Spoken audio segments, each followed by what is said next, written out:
evening, everybody, and welcome back to the long-anticipated Part 3 of the Cup of Hemlock Theatre's The Cup 2025 Fringe Roundup. You have all three of us on an episode, which is a rare but fun treat these days, trying to get all three of us in the same room. Because, as we all can attest, trying to get the three of us in the room to get this episode recorded has been the saga in its own right. Ryan, I think worthy of its own Fringe show. Wouldn't you Amen. say? Sure. Jill, make a one-woman show all about trying to coordinate this episode. Mac, I'll start writing after we record today. Wait, why does it have to be a one-woman show about three characters trying to coordinate a Zoom meeting? Because I think Jill could play all three of us expertly. Thank you so much, Mac. I will take on that challenge.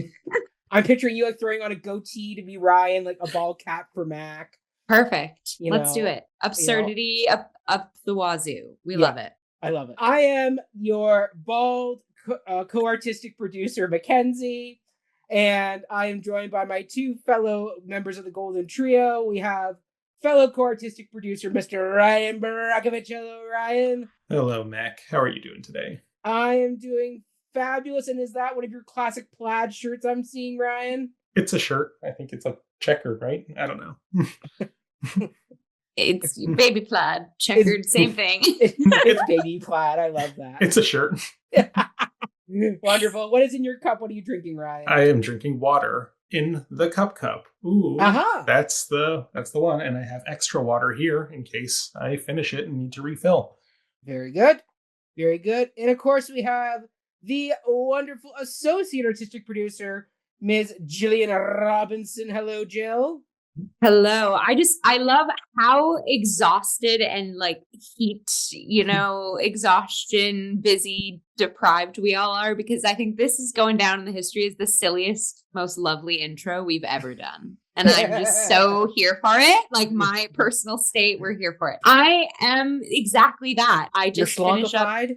Yes, great word. I just finished up Hamilton Fringe, which went super well, but kind of ramping up with a bunch of self-tapes, which I'm grateful for. And then busy with the day job, supervising at a brunch restaurant. There's just all the balls are in the air and we're trying to juggle and we're doing it, but we're in a cozy, my ensemble today. I was going to say, it's like a heat wave.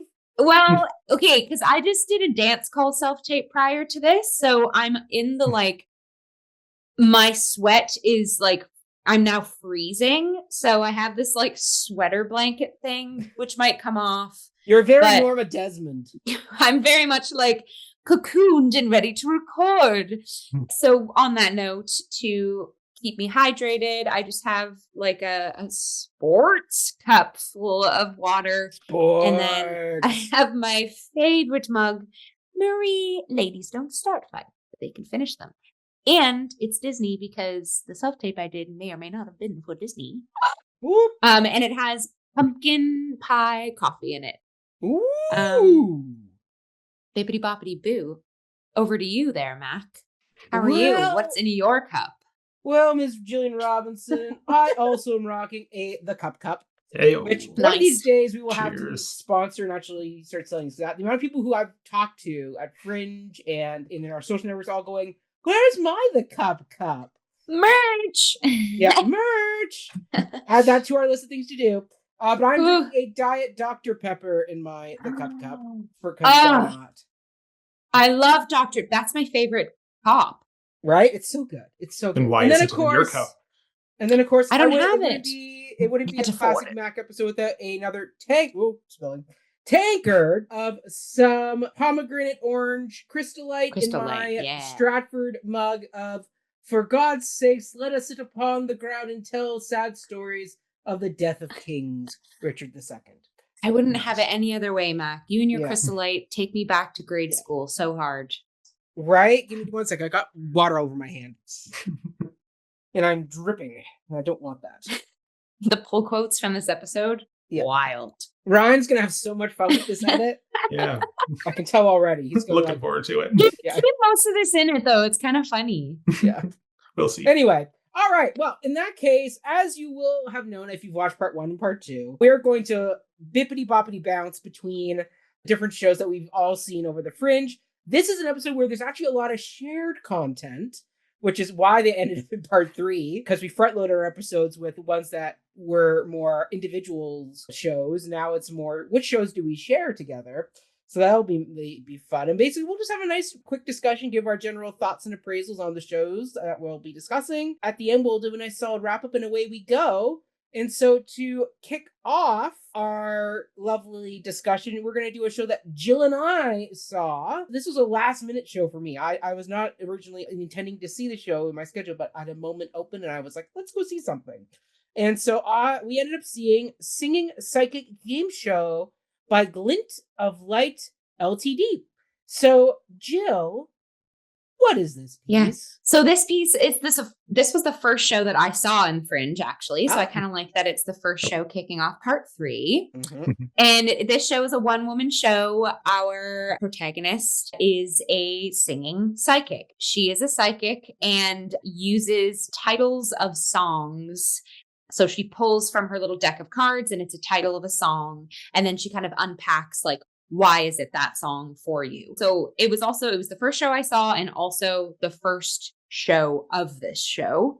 So she was still kind of like working out most of it was like, she has a structure, but similar to a game show, there's like a structure, but there's room for improv. And this was audience participation to the max, to the point where she like divided the audience in different groups. What was your team name, Jill?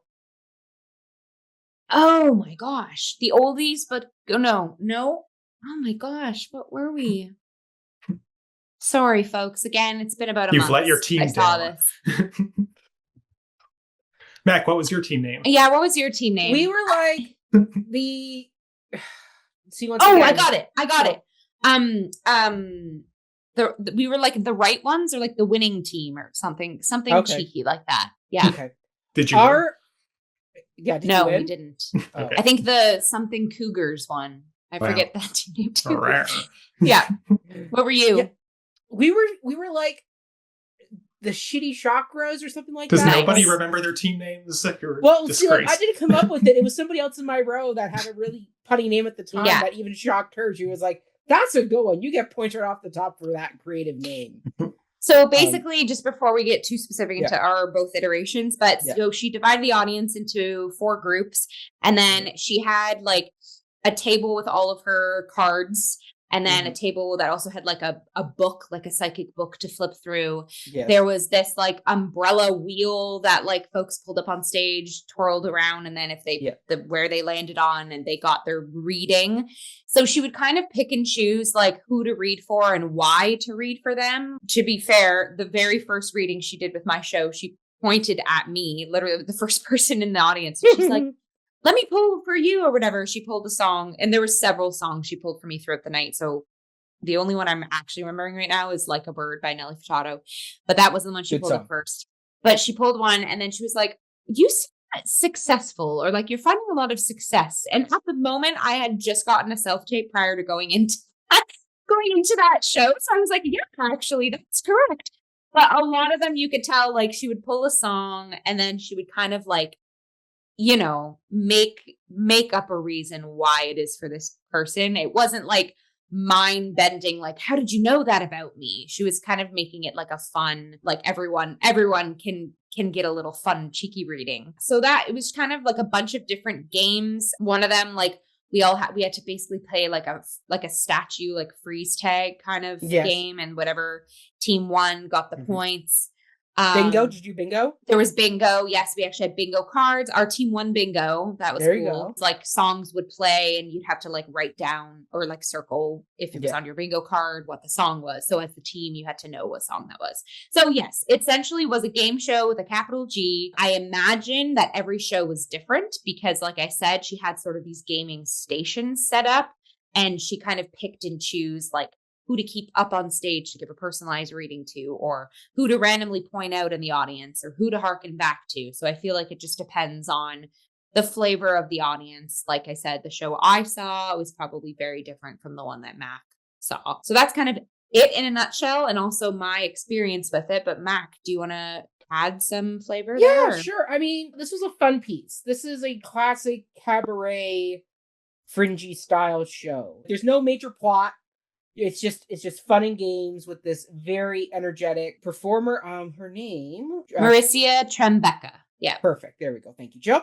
Yeah, so she was lovely. Like she was like kind of like your fun kooky aunt that like comes to town for a visit, and she does some fun activities with you, and you're like, okay, that was fun. That was fun. Like she was very good at engaging the audience, reading the energy of the room and getting people up and active, because like some groups were like had like nobody wanted to interact, some people had like the Jills of the world who were like all for audience participation. Who, me? Yes, you. Yeah, Ryan, this definitely was a show that would not be a Ryan show. Well, then I'm glad I skipped it, but it sounds like my audience was like a lot of older like folks, like I want to say like above 50, and mostly women too. So actually my team chatted about that, of like the demographics. I don't know if that would have changed throughout the run, but the demographics specifically for my show was mostly that age group. So it was a bunch of like older lady friends that were just like treating themselves to this fun psychic show. Yeah. That was I mean, I will say like her psychic work was pretty good. Like she was able to hit people, and like there was the one lady who like 4 days prior had been dumped and fired, like all in the same few days. And so she gave this really beautiful reading that like it made everybody go, "Oh!" Like she did a really good job reading the room. Like I would say, good pace, good flow. The games were fun. It was just a fun, light piece. It wasn't meant to be heavy, dramatic, hard hitting. It was just meant to be fun and engaging. Yeah, and this woman's gone all over the world doing this piece. So kudos to her for having this really fun piece that has engaged worldwide audiences. So bravo. Yeah. So it weaved really well into what like a fringe solo cabaret comedy show is. So that's singing psychic game show. Perfect. On to the next one, which is a Ryan show, which is This Show Will Change Your Life by $20 Sandwich. Ryan, did you get a sandwich with this show? I didn't, nor did it change my life, because as I'm glad we actually put these two shows back to back after you just pointed out how much I dislike being forced into audience participation. This show had a very large audience participation element. Ooh. One person from the audience was chosen to have their life changed by the power of sketch comedy by this amazing sketch comedy troupe, $20 Sandwich, featuring its 4 members, who are Brennan Asbridge, Anthony Hall, Sean Hunter, and Chase Jeffels, and the show is directed by Alfred Chow. So it's always funny when you have a show with like a very bold, provocative title like This Will Change Your Life. I feel like they're just begging critics to say it did not, but it's actually not the point, because this is a self-help themed sketch comedy show, improv sketch comedy, where they pick one very brave, very eager audience volunteer. And the first segment of the show is our 4 cast members very intensely interviewing this audience participant. And each of the 4 cast members takes on some sort of self-help, kind of like, I've never watched Queer Eye, but I assume this is like what Queer Eye is, where like each person has like a theme of how they're going to help zhuzh up your life. So it started with Tony as the career expert. So he asked the audience participant all kinds of things about his job aspirations, what he wants out of life, what he wanted to be when he was younger.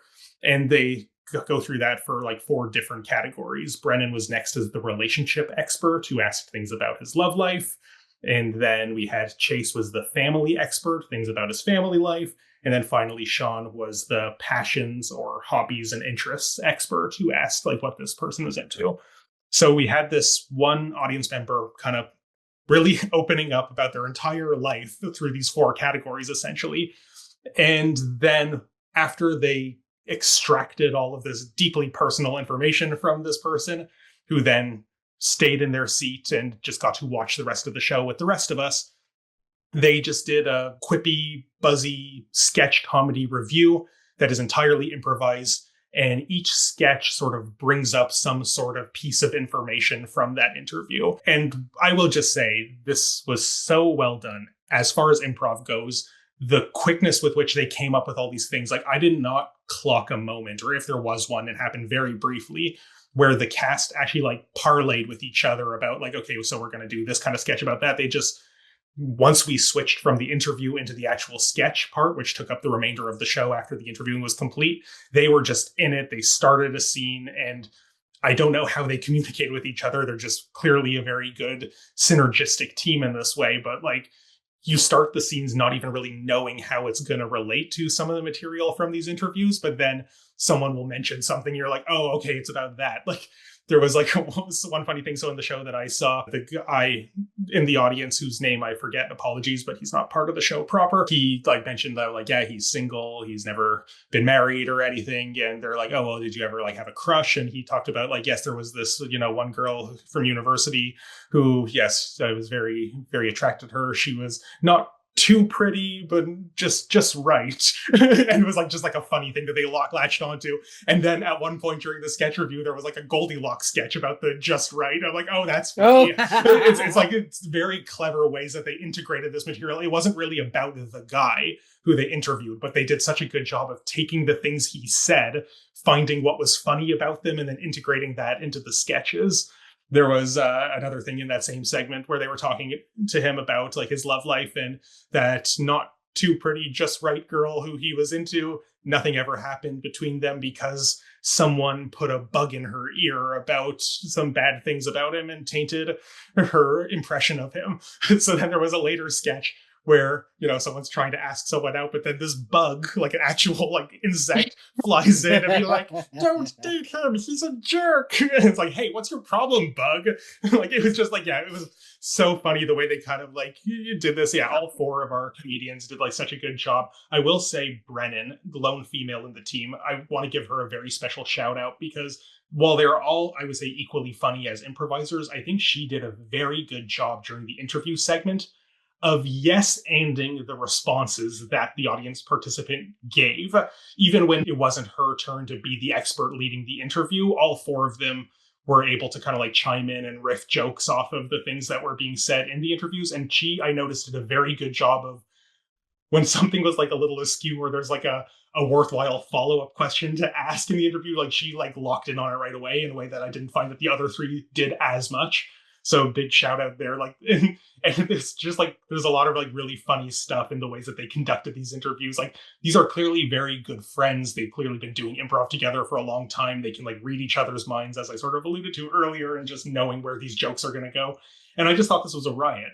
I don't really think it lives up to the promise of this show will change your life, because it doesn't actually have any sort of tangible impact on certainly not the whole audience, but even the one participant who they profile. They kind of just extract that person for raw materials to then make funny comedy with.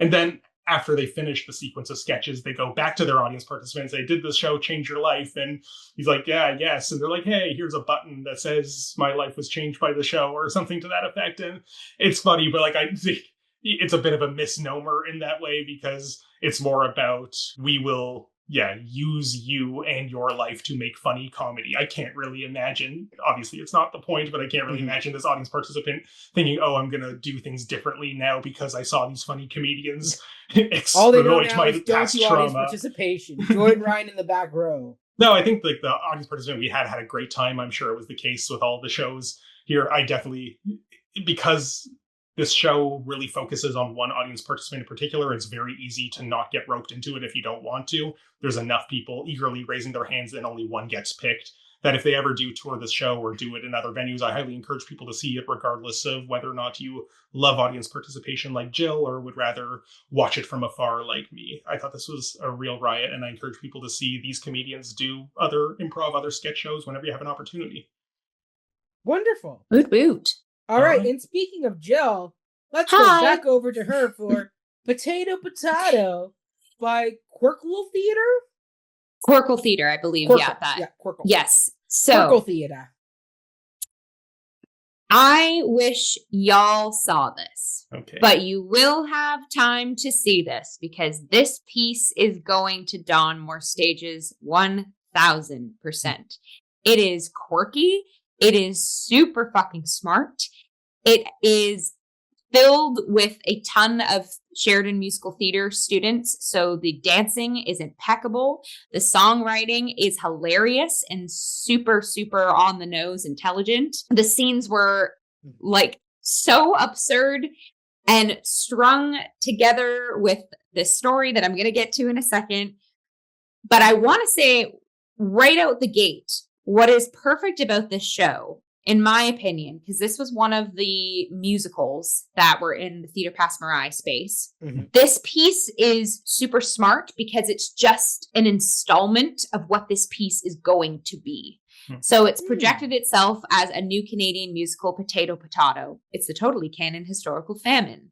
And basically, it is about when the potato famine happened in Nova Scotia. But that just like sets the sort of like timeline of it. But then you follow this family, and specifically, I believe the protagonist or the main character's name is Guy. He's like the son. You follow his journey of like how he tends to the potatoes, but then also he has a crush on Polly, who works at Costco. And Costco is like the big corporate no-no. So there's so many themes going on here too of like the traditional like potato farming. And then there's like huge corporate Costco.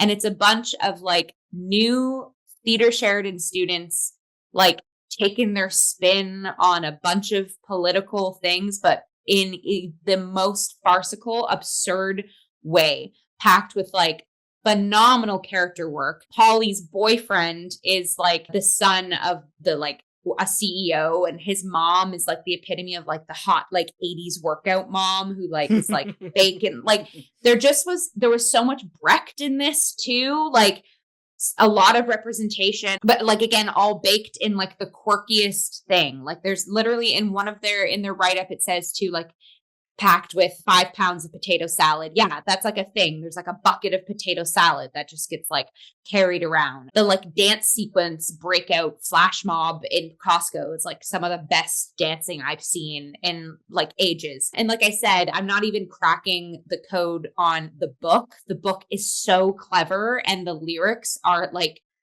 hilarious. I want there to be a soundtrack, and Ryan Borochovitz, mark my words, when that soundtrack comes out, you're gonna fall down a rabbit hole, and it's gonna be one just of those. Me specifically, because you do that, like you find a quirky soundtrack and you just roll with it. This is one to look out for. They have their own website as well, so you can go and you can kind of read up. So basically, it's a student who, as part of their project in one of the streamlined pathways to do at Theatre Sheridan, they workshopped this piece. Like they wrote this piece, they did this piece. It's been workshopped a series of times at Sheridan. And then Fringe, I believe, is their first sort of like staged iteration. But like I said, it was neat because I was left sitting at the edge of my seat because they didn't finish the musical. Like it's clear that this is just the beginning. This is just the installment. This is what has been workshopped. And you are left on a cliffhanger. And everybody in the audience was like, oh, like this is so yeah, I am sorry, really Jill, you just forward. spiked the mics with all those very loud, gleeful explanations. Do you want to say again what that excitement noise was? I just said, oh my God. Like that's what the audience was like, oh my God, we want more. Like what happens next? So I'm very excited to see where this all goes. It does say on their website that a writer will be actively drafting a second act of this piece. So to bring more life into the show as the years go on. So this is definitely not the end of the potato fantastical farcical famine. And I encourage folks to, go to their website, read all about it. I encourage the cast and crew to, like I said, pump out a soundtrack for what you have, because the songs, like everyone was moving and grooving. Liam, a fellow reviewer in the industry, I happened to be at like every single show that Liam was at, I was at. Like it actually became, I don't think I've mentioned it yet on a roundup, but it actually became a thing between us. We're like, did we plan this? He was like hooting and hollering as well. And when I stood up to leave the theater, I looked at Liam and I was like, and that is a perfect Fringe show. Like that is what Fringe is for. Like it just was also lovely to see, because that space, which we've talked about in other episodes too, it's not the richest space for musicals. Like there was a lot of like sound mishaps for some of the musicals. Peter Pasmeri's like system obviously is not the best cavern for that, but this piece you didn't even realize because everyone was just navigating everything so beautifully. And it just was really refreshing too, seeing all of these like fresh young faces like pack on this amazing piece. Everybody was like a triple threat on the stage, and that kind of bled into and like really packed even more of a powerful punch to the sort of like underbelly politics.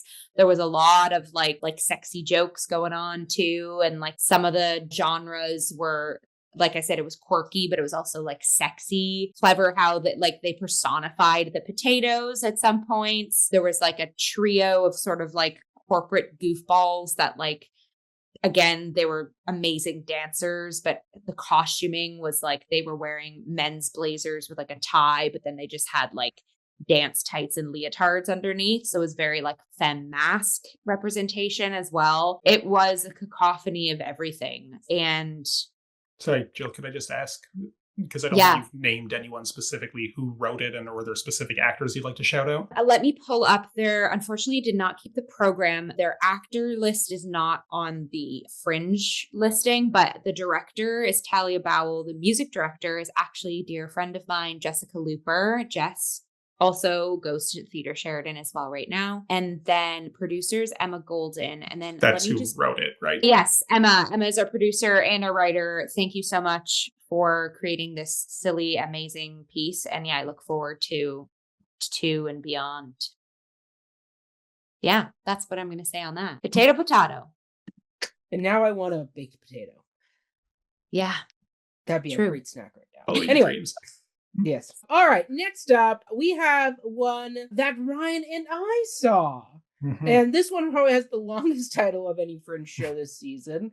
But it's also the fun title, which is why it caught my eye, which is My Pet Lizard Liz, the Shakespearean existential crisis that led to his ultimate demise by the Lost Scribe Collective. So, Ryan, what is this piece? I'll do my best. Did you ever have a pet lizard named Liz? I have never had any pet lizard, let alone one named Liz. Are you part of the lizard church? I'm not, but this show almost convinced me to convert. So, yeah, I was swept up in all the reptilianism. Okay, so this is a solo musical written and performed by Shahara Ghaznavi, who goes by Gaz. So, yeah, Gaz did a very great job with this show. I thought it was a lot of fun. It was weird, but it's the kind of weird you can only see at Fringe, and that is my jam. So this is kind of like it's a puppet show and a musical and like an autobiographical. It's very solo. Muppety, where it's like the Muppets interact with a live human. Yeah, except it's not usually the operator of the Muppet who is the human that they are interacting with, whereas this is like one person doing it all. Yes. So Gaz is an aspiring actor, the character in the show, who is also the writer, who I love. Obsessed with Hamlet. Yeah, Shakespeare and Hamlet in particular. And they're about to audition for the new Burbage Festival, which I like snort laughed aloud when they said that for the first time, because that's a Slings and Arrows reference. Yeah. And I love that. Like that's, and like there's layers to that, because Slings and Arrows is like doing a reference to Richard Burbage, who was the first actor to play Hamlet, and they decided what to call their fake Stratford in that show. Yes. So like there is just like fun inside jokes here for Canadian theater people and Slings and Arrows fans of all kind. So so this aspiring actor, Gaz, is trying to get into the new Burbage Festival, become a successful Shakespearean actor in Canada, and meanwhile adopts this pet lizard, male lizard, who is named Liz. And sure enough, Liz can talk. There's this whole sort of like prologue sequence that plays like the Spake Zarathustra from 2001: A Space Odyssey about like lizard society evolving in tandem with human society, and just go with it is kind of the vibe here. But Liz, the talking lizard, wants to be a writer. With a Scottish accent, right. How could I forget the most important detail? So while Gaz is trying to become a Shakespearean actor, Liz decides that he's going to take a crack at this writing because he doesn't think that Shakespeare is all that he's cracked up to be. So Liz tries to write a play. Liz also has a cute romantic subplot with a little dog. What was the dog's name? I probably have it written here somewhere. I don't have the dog's name. I just know it was like a poodle thing. Yeah, it was a cute, again, all done by puppets. Yeah. But there was wordplay to it. Yeah, Armine, I think, is what I have here, the poodle girlfriend. Yes. And they write each other these cute letters with quills. It's just it's again trying it's to very John Adams and Abigail Adams. Abigail Adams from 1776, where they're just writing letters back and forth the entire musical. Yeah, except this poodle is a much more richly developed character than Abigail Adams is in that show. Yeah, I said it. I disagree. I disagree. Anyway, we're not reviewing 1776. No, we're not right now. Anyway, so that's kind of in a nutshell what this premise is. Okay, well, I guess there's sort of non-spoiler because it's one of the first things we learn is that Liz has perished at the beginning of this. It's right in the title. It is right in the title. It is this existential Shakespearean crisis that led to Liz's ultimate demise. And so this kind of is a flashback sequence musical about the loving journey with this lizard that ultimately did end. Please. Yeah, it's also Gaz's journey with grief. Because this is Gaz is coming in a year later after they've lost Liz the lizard. So it's asking that question of when is the grieving process over?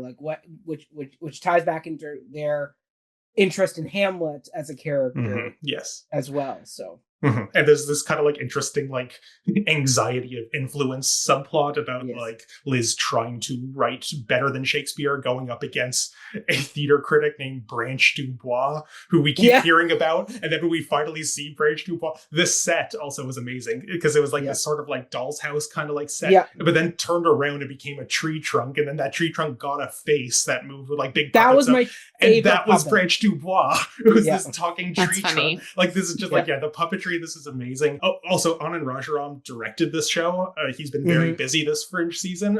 We talked about some stuff that he did in the previous episode of this Roundup too. And there's a character in this who's just introduces the play that Liz does, and it's this talking ram, a goat sheep, who is then revealed to be Anand Rajaram. Because and I'm just oh, that's funny. Yeah. So nice.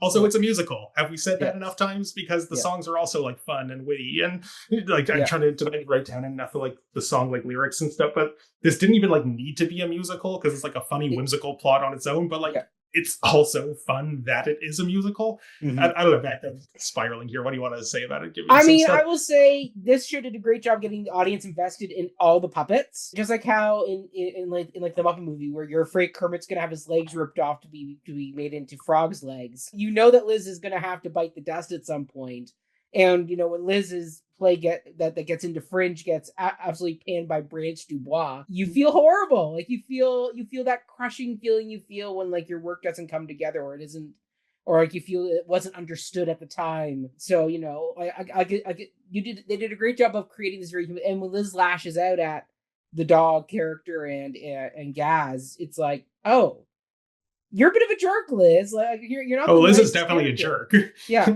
doesn't mean we want Liz to die, but that's the complexity of life. Yes, it is. Yeah, so I thought this was a well done show, very well paced, and as you said, creating that alternative reality of Lizard Church and the rise of humanoid lizards that can speak. It was all very well developed. Once again, if you create a world, great. Just commit to the rules of the world and stick to it. Don't change past midway through. Sometimes we see these type of shows or these type of TV shows do, where all of a sudden we set the rule, now we're just going to break the rule because we need to do it for plot purposes. Throughout the entire piece, Gaz can talk to Liz the lizard. There's a full-on tree reviewer that is just there, which never gets questioned. There's a talking dog that Gaz also full-on knows and speaks to. So it's nope, we are full-on just going for this. It was very, very well done. I thought, once again, I have this labeled as just like pantomime masturbation. I have this, which also had a long title. It did. That ranks up there as another classic Fringe show. That once again, you couldn't find this anywhere else besides a Fringe festival. But maybe maybe the show will get legs and get to go on tour. Well, it already did win Best of Fringe. That was part of the TO Live showcase. Not great, but that's still like Fringe type shows that are gone on there. It also received some kind of, I forget what the specific award was called, but the like environmental sustainability award for like the way they like kind of sourced all of these like props and puppets and everything. So good job for not just making an entertaining show, but also doing it without taking a toll on the planet in the process, even though you had to cut down Branch du Bois along the way. So she deserves it. Boo tree. That tree was so great. Like the minute that tree turned around into the face, my jaw dropped. I was like, oh my God, that is brilliant. That's probably the single best puppet I think I saw this whole like Fringe. Jill, it's like watching Treebeard in Lord of the Rings. Like just the way that like just the way that tree moved in the face, it was like so rubbery and so humanoid. It was like great. Yeah, nice. I loved it. Yeah, this was fun. Amazing. Yeah, great. All right, next is a Ryan pick, which is The Perils of Being Born in the Fall by Battle Royale Heavy Industries. Okay. Ryan, take it away. What is this piece? This is interesting. It's funny, Mac. What? Because are you born in the fall? No, you're not born in the fall. I am not, thankfully, because there's so many perils. No. So this is not a play. This is a lecture. This is a scientific, like pantomime if it wasn't a joke. This is like a legitimate scientific, psychological, historical lecture that is just in Fringe because learning is fun. Well, we had that great Cold War lecture last year, so. Sorry, which one? The spy one last year, the atom bomb spy. Yeah, so it's kind of like that, except that's still like theatricalized in a lot of ways. This is woman with a PhD in psychology and a PowerPoint presentation, and she is just telling us some of her interesting research findings. And it's not a joke, like how the pantomime masturbation was about, like it's like a satire on academia and all these things. Like this is, there was a Q&A at the end of this, and I raised my hand and asked, like, to what extent did you make this different for a Fringe context and Fringe audience than it would be if you were just teaching this in your lecture hall or at an academic conference or colloquium? And she said, I'm burying the lead here because I haven't even said what it's about yet, but she said, like, for the most part, Fringe just allowed her to go on tangents that she wouldn't in the classroom, specifically about like some of the weird, like mucky history business and some of like the excitement of her research process, finding this stuff. All of that is in the lecture. That probably wouldn't be. But in that same question, she said that like this is actually a chapter of a forthcoming book that she's going to write, that she's been presenting at various like academic settings. And someone just suggested to her, hey, why don't you do it at Fringe? This is thoroughly entertaining. And I agree. It's like, I know that like this is my jam. Like, it's not even like just like yes, I'm in academia. I attend lectures like this. Like, it's just very normal. But it's like rare to see it in this Fringe context and not trying to like smuggle it in. Like we had this conversation in our episode on playing Shylock where Max Ackerman specifically said that he's kind of getting tired of this trend in a lot of mostly Canadian theater, but sort of broadly Anglophone theater, where plays one man or one person shows are kind of basically just a lecture on a topic, but pretending to be a play. Cliff Cardinal's As You Like It is sort of the example I think we can think of, but Playing Shylock was one. The Chinese Lady is another one that he cited in that. And I kind of like that the only way you could think that it might be a play smuggling itself in is just by virtue of the fact that it's at Fringe, but Fringe could be anything. And it is okay. So what is the lecture about? Yes, sorry, I just got excited by the form of it. Classic Ryan. So this is based on some interesting statistical research, and specifically the history of how this research came to be. That mental health and neurological conditions seem to be statistically more likely for people who were born in the fall. And that is something that science doesn't necessarily have a good explanation for. And this is just a curious little fact that Dr. Dawn Bodish, our professor, wanted to explore. And it's, as I mentioned, it's a chapter in her forthcoming book, but this show is basically her walking us through the history of this kind of curious fact and why might it be the case and how have we even determined that it was and how did all this come to be. And that is thus the title, The Perils of Being Born in the Fall, is that, yes, if you are born in the fall, there is a statistical likelihood that you might be more prone to mental health conditions or neurological diseases. And starting kind of, or going backwards, like it's sort of like some of the theories have been that this is the case because of the weather of when you were born, or maybe the weather or the lifestyle conditions of when you were conceived. If you were born in the fall, therefore you were conceived in such and such month. Again, there's like a lot of like minutia here that like I don't need to like get into for the sake of the review, but it's interesting. And what she kind of like unpacks as she goes along it is this largely sexist history of scientific research, lots of eugenics in the scientific research about like how we came to sort of understand these claims. There's this one geographer. Did I write down his name?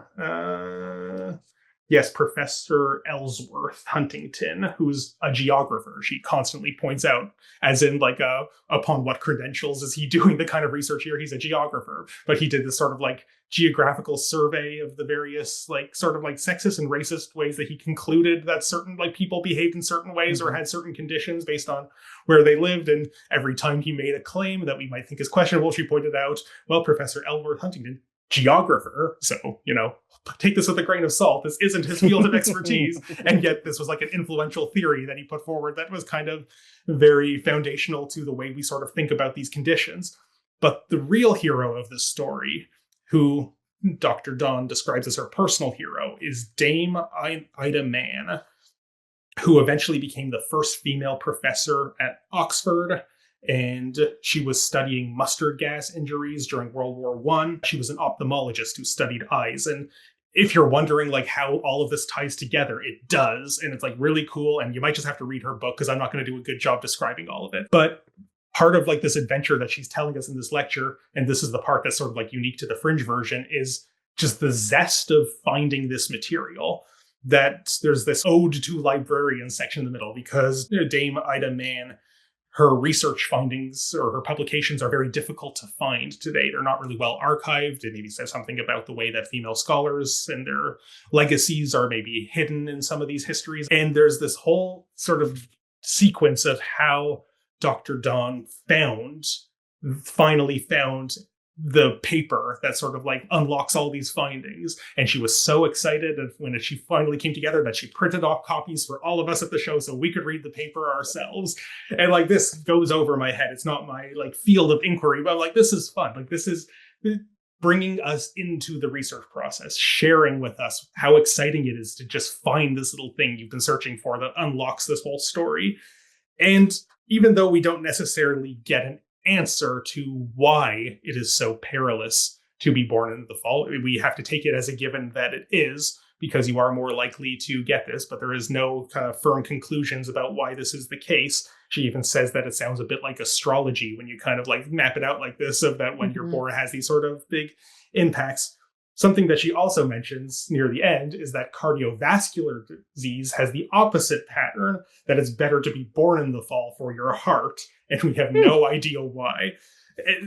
And that's kind of just like how it ends. Like, she's just like, yep, this was the That's the next chapter she's going to lecture us on. Maybe. But yeah, like, I just thought this was like so cool. Like, I learned stuff. I was like brought in. She's such a dynamic performer. She's very witty, razor sharp. Like, it's very well structured, well written, this piece. Edutainment is a term that I think she uses in like the marketing for it. And yeah, cool. you're learning about like cool stuff at a Fringe festival, and it's not trying to be anything that it's not. I encourage people to check out her other lectures and other contexts. Go to the university. Very good. All right, Jill, we now have your show, which is Don't Fall In by Ink Bottle Productions.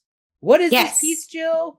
What's going on with it? Okay, yeah. So I was one of the trio that saw this show. This is actually the last show I saw of the Fringe, and it stars Emma Bergen and Carlos Bastaracchia. Apologies, folks, if I'm mispronouncing your last names there, but both of them were in the Jekyll and Hyde musical production that Ryan and I chatted about. And Emma actually tapped me at the Fringe patio and was like, "Jill, come to see this," and I'm really glad I got to fill it into my schedule. Basically, it is like a queer-coded, mystical sort of fairy tale journey that you go on. So you follow Kara, who is in this sort of class called Story Brewing 401, and there's just a bunch of cauldrons on stage, and they're all sort of like brewing stories. What happens is a vial of ink sort of mysteriously falls in, and Kara also falls into her own sort of story cauldron, and she becomes a character in this story that she was creating. And the story follows, like in the description, like a cliched fairy tale. There's the pompous prince. There's the sort of like strong princess energy character played by Emma. And then the villain is actually based on the person that Kara is interested in her story brewing class. So it's really cool. We get a peek into the story that she's creating is also characters that are in her like witchy real life before she falls in. And I didn't really catch on. So Eva is the name of Kara's crush who plays the villain, but I didn't actually fully catch on that there was some like romance there until like mid to the end. I will admit, I think I saw this at the end of a long day. So I was a bit sleepy and didn't catch on till halfway through, but I kind of liked that that's when I caught on because I was so wrapped up in this, like, again, like I said, this mystical journey of like, storyteller falling into their own story and having there be rewrites because this ink splot, but then the rewrites actually end up being like this sort of queer matchup at the end. And then you realize like that's probably the story that she wanted to write all along, but maybe Story Brewing 401 didn't allow her. So there was a lot of like themes going on here too of like wanting to express your true self, but like falling into the cliche of what that could mean, or like expressing your true self, but having to be like behind a mask. And then it's basically subtly unveiled at the end that the character Kara plays in her story sort of, there's like a final scene moment where the veil kind of drops between the villain character and her character. And then we get a peek back into the sort of cauldron classroom that it's like there's something brewing, no pun intended, between those two characters. But again, it wasn't like the story, it was very like fairy tale and story building and mystical, and then the sort of like underlying themes and romance kind of brewed itself or bubbled up to the top as we got to the end. I thought the costuming was really great. Again, like the cauldron brewers just had like on your standard cloaks, but then when we got into the story itself, the dress that like Emma wore for the princess was this like vibrant magenta, like popping classic princess dress. So there was a lot of like Panto-esque costumes that I think punched all their character work up. Phenomenal acting across the board. Again, we've praised Carlos and Emma and Jekyll and Hyde as well, and they definitely brought the chops to this piece too. I definitely think this piece I would love to see like next iterations of. I do think there was some, in my opinion, like a little bit of disconnect between song and book. Some of the lyrics, I think, could probably be workshopped and massaged a bit more. But again, I think the concept is brilliant. I love this sort of multi-layering, like writer falling into their own story. And by the accidents of falling in or ink blots, it's actually potentially the story you've wanted to write all along. I think that's super clever. The playwright and director was Holland Zaman, and they were there for the final show too. So they had like such an amazing raucous energy. Like I think this would be an artist that would probably take this further. And I would love to see it fleshed out a little more too. At the Alumni Theater, like this set dressing was very minimalist, but like it worked. But I would love to see, this is a show that I would love to see with like big like set and bigger sort of fairy tale lenses. So yeah. Perfect. Future life for Don't Fall In would be It had a moment in the woods. Yes, it did. There we go. All right. Next is a Ryan show, and it is Lucian, Plato, and the Secrets of the Pussy. Bound Productions did this piece. Ryan, was this as raunchy as the title suggests? Yeah, kind of, but also not. Interesting. Before I get into it, I want to just say something. So I happen to be sitting next to Nam Nu Win of Quiz Icarus fame at this show. And before it started, he was like doing like an Instagram post about like the show he was seeing, and he put a caption on it, and he leaned over to me and said, if you're doing a review of this show, feel free to steal this joke of what he wrote on there. So I feel like I owe it to him. Although I have to confess that he's a lot funnier and smarter and more thoughtful writer than I am, because his joke went way over my head. His joke went way over my head. He showed me what it was. And the caption on his Instagram story was Allegory of the Cave. And me, being a big nerd, thought, yep, that's a Plato thing. And I'm like, well, but what if there's no cave in it? And he's like, the pussy. The pussy, the vagina is the cave, yes, Ryan. Yes, come on. Yes, Jill, you should, you're I got silly. Yes. Well, and then like Nam looked at me, he's like, you call yourself Cup of Hemlock? And I'm like, listen, I know my Plato. Pussies are a whole different thing that anyone who knows Plato very well probably doesn't have a firm grasp on the pussy. Reading Greek philosophy is not conducive to good job, Nam, if he's able to get both. Anyway, we're off to a great start. I love this. Yeah, keep going. Okay, so this is a show written by Jules Spizzeri and Sidney Scott. It was directed by Alyssa Featherstone, and it had a 4-person cast, all female and non-binary actors. And it had like a dual sort of like cut back and forth kind of narrative, that it starts with one of our titular characters, Lucian, the ancient Greek satirist, who's played by Cale Burren. Cale Burren plays Lucian, whose wife, Linnea, played by Jasmine Bruff, has just left him to run off with a non-binary person named McGillis, played by Johnny Lombard. Lucian cannot fathom why this has happened, why his marriage has ended, so he goes to his good friend Plato, the famous philosopher, to help him make sense of it. Plato, who's played by Joel Bowery, tries to talk Lucian through it, basically, as they contemplate the mysteries of female desire, female anatomy, non-binary identities, which they first seem completely baffled by, but then they very quickly just switch to using they-them pronouns to describe McGillis, and that doesn't seem to be like that much of an issue for them, which is like cool, progressive, while being shocked by this stuff. It's interesting. So while we have our scenes of Lucian and Plato trying to grapple with their own failed understanding of a female desire, we go to the island of Lesbos, which is where our lovers have run off to. And we get these like very, a friend I was talking to about the show after described it as like tender queer, which I guess is like a genre of like fan fiction or things. Yeah, our two lovers just like being like really cute and happy together and like having a picnic and like being there for each other. And there's like zero conflict like in any of that. They're just like, oh yeah, this is like sweet. They're cute together. And then we go back to Lucian and Plato doing all sorts of like raunchy comedy stuff. So to answer your question at the beginning, Mac, like, is this raunchy? Like half of it is, and the other half is like completely the opposite. Interesting. Hey. There's like a lot of funny stuff in here. I will say, like, I don't think I'm the target audience for this show specifically.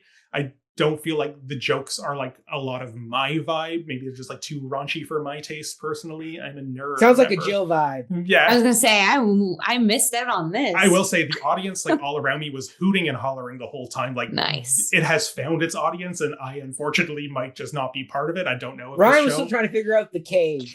Well, like, sounds like a rave cave to me. Like as Cup of Hemlock Theatre, I felt obliged to see the show with Plato in the title. It seemed like, oh, this is very much on brand. But yeah, like, I don't know, there's like funny jokes. Like they talked about like pornographic pottery, and they talked about using Pot Hub because hilarious. Yeah, like there's funny stuff here. I will say, I find it a little strange that Plato has a bit of a no homo vibe during a lot of this, because if you know anything about ancient Greece, and, you know, Plato in particular, it was a very gay place. And all of these philosophers were super... It was LGBTQIA+ positive. Well, yeah, like it's... So I find like, did this have to be about Greek philosophers? Maybe Rome would have been like a better fit for if you want to have this. And because like so much of it is about specifically repression and repressed desire. And it does end with a a very large explosion of that repression in a way, at least in our male as it plot should, line. as it should, as it should. But I just feel like, is ancient Greece the place where this repression is really happening? Like Plato was all about carnality, and there's I don't know. There's I guess the idea of platonic love is interesting, but if you kind of think about the dialogue structure of the symposium, anyway, we don't have to get into this, but like, I could, but I won't because we're short for time. Anyway, it's fun. Like, it was very like anachronistic costume design. It was very anachronistic language. It was funny, but like every time it kind of switched back to our lovers, while I found those scenes cute, I didn't really feel like the two halves of this show were that much in dialogue with each other as much as I feel like they should be. Sort of seemed like it was setting up like a Kuleshov effect of like, oh, this conversation echoes with that one. But I think there's maybe like another pass of the script that could really like tighten some of these things. It's cute. It's funny. It's not necessarily my kind of funny, but I'm glad a lot of people had a good time with this. I do think it received one of the Fringe Awards. I think it was the Spirit of the Fringe Award. And yeah, this is the kind of like weird shit you see at Fringe. So good job to the Pussy team here. And they were selling Pussy merch at the end. Well, on that note, let's go take a complete 180, Ryan. As you and I are going to discuss a play that was beautiful and somber and quite powerful in its own right. And it is regarding Antigone by The Sky is Limited Theater. And we should say there's a bit of a trigger warning with this particular piece due to the violence and stuff that is discussed in the piece that I'm sure Ryan and I will touch on as we break down this piece. So there we go. Ryan, what is regarding Antigone? So this is a solo show written and performed by Banafshi Hassani. Again, as always, apologies if we're mispronouncing anybody's names. And it is directed by Art Babiance. I've said before in these Fringe roundups that I don't think it's really Fringe until you've seen a contemporary updating of an ancient Greek myth, because that is something that every Fringe festival without fail will have at least one of. So when I saw Antigone in the title of this play, I'm like, okay, there it is. Obviously got to see this. I was like, York roots, let's do it. But I preface the description of the show with that because I don't think that's what this show really is. And I think that's the point. It basically starts with her lying on the floor in front of like all of these painted white things. And she says like a series of statements that all of which we can tell before our eyes are not true in like a very literal sense. She's like, you're sitting in the audience waiting for the actor to enter. Well, you were already here on the floor before we entered. And she's like, and there's the blood on the floor. And like, well, we don't see the blood here. And like, et cetera, et cetera. I forget what all of the statements were, but I was clocked instantly that like she is saying things that we before our eyes can see are not the case. And that's kind of what this show is doing. It's playing this very interesting semiotic game about inviting us to think about the apparatus of theater and how what is being told to us isn't necessarily that which we see before us. She starts telling these stories about various characters and people from specifically various conflicts that are going on in Iran. As you're watching it, you're kind of like, you're like trying to like follow who are those characters, like what's happening to them. And you're kind of like thinking, okay, well, like, how is this like Antigone specifically? And you're like trying to piece it together. We get like very intense moments where we're kind of like very like viscerally interrogated, but like, well, why aren't we intervening? And like, shouldn't we do something about it? And it's like calling out the audience and the passive role of the spectator and how we kind of like look on. And then spoilers, if you're wondering how this eventually becomes about Antigone, we later find out that it's specifically examining a troupe of actors in Iran who are putting on a production of Antigone, and how one by one various members of this troupe were being disappeared by the government. It puts a lot of things into perspective when you hear this about how what you thought was just going to be Antigone, but about Iran, and how does it sort of fit into that context, really becomes something about the role of the artist, the duty of performers in theater, and the political subversive power of theater, and how that poses a threat to autocratic regimes, and how do you make and receive art in that kind of context, and what art can do for the world, if it can even do anything. And if people are just going to passively consume it, is it actually doing what it aspires to do. It's a bit of a weird description I'm giving of it here. I don't know, Mac, do you want to like chime in with anything else? Because I'm sort of like bouncing between different parts of it. No. I think you're hitting it like right on the head. Like I signed up for this piece because when Ryan and I were youngins at York, we both every theater student reads Antigone, Mac. This isn't special. I know, but anyway, you and I did it. When we did our theater history scene studies, I did Antigone. I got to play Creon. Antigone will always have a special place in my heart of the Greek plays. So I was like, okay, I got to go see this. So you walk into the space and our performer is on the ground in white.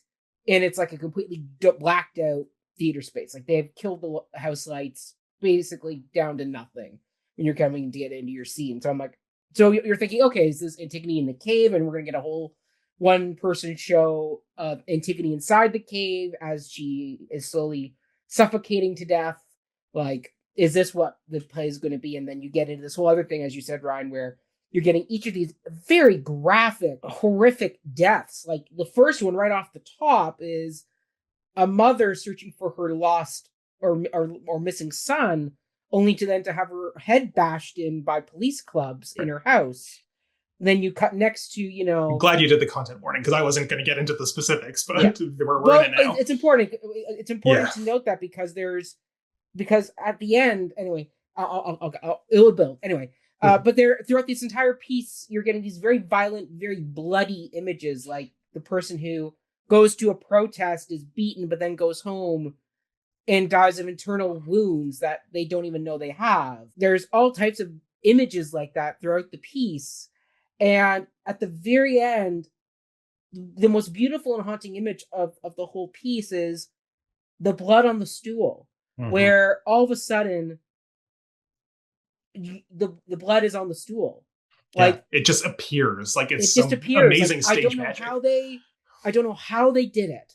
This beautiful white bar stool all of a sudden has blood running down it, and she's doing this slow-mo collapse onto the stool and rolling into the blood, so it gets on her back, or their back, I should say. It is just such an image where throughout this whole piece you've not seen blood.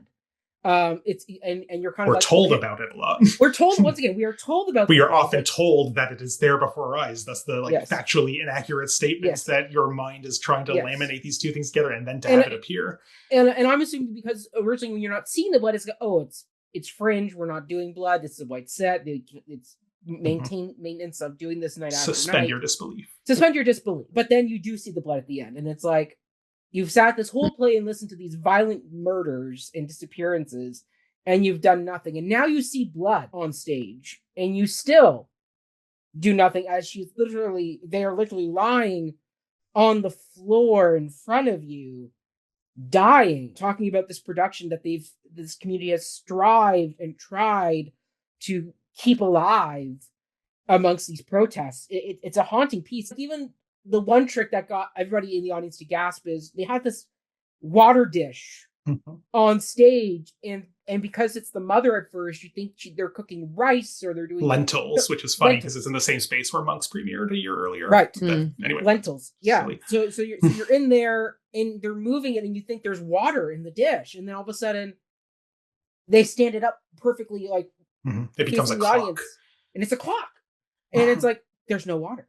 Yeah. The stagecraft of this piece is stunning, and then it ends, and then like most Fringe shows, you go to pack up and leave, and then the stage manager comes and says, "No, everybody take the seat. We're gonna have an audience kind of breakdown session to discuss the piece." Like a talkback that sort of gets you involved with the people next to you. Yeah, exactly. Yeah. And you can see everybody being like, "Oh, I was getting ready to go," and then, but as the conversation builds, people open up, and it's a beautiful conversation you have. Like the one lady there, it was from Iran who experienced these protests and then was able to get out. And another person came from the Ukraine who had also experienced violence and war. So, like everybody was really relating to this piece beautifully. I also will say the Tarragon Solo Theater Room space was perfect for this because it was a small, intimate space and it was hot.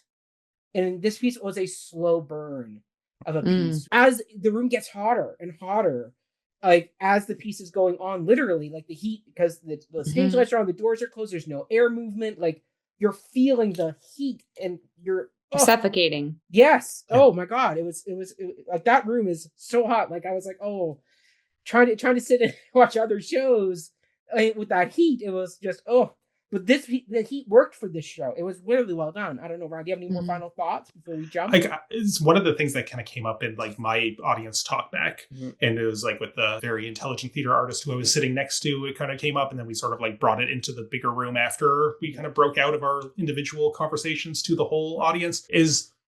It's interesting that there's like the moments in this about like, well, why aren't you doing anything? Like, and you, Mac, you said We yourself, had the same like, conversation. yeah, like, and I feel like it's one of the things that this play provokes for the audience is like, what is our duty as spectators?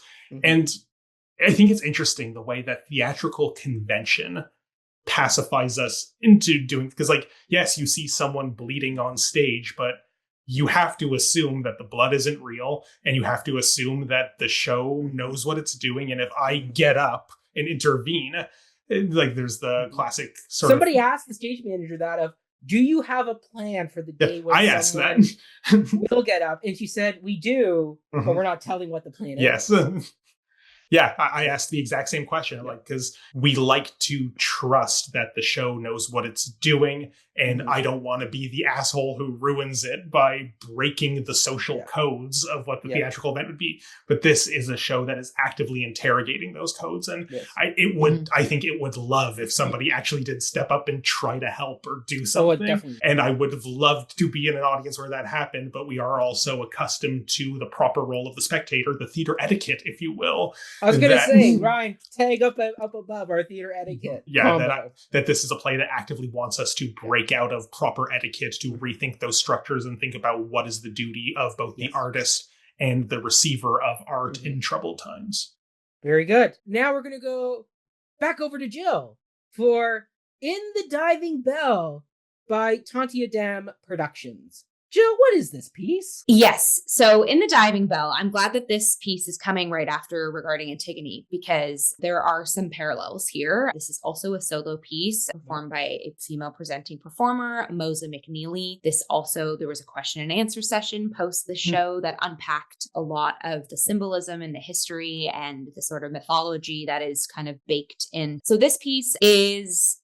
We're predominantly following a Black clown that finds herself on the middle passage journey of, I'm literally reading because it does the most due diligence, of survival and repair. But basically the piece is unpacking a lot of African and Caribbean history, the trials and tribulations. It's mostly clown, but there is movement and there is sound and there is mask that makes this piece come alive. This piece was done in the art gallery's name is escaping me. Give me a moment. In a space gallery. And it is like an art installation piece. I could see this piece going up in other like art galleries or other museums because it features like ceramic artifacts. The entire show is sort of cloaked with a projection screen that has like ocean waters or like images of Black folks sort of weaving in and around the story.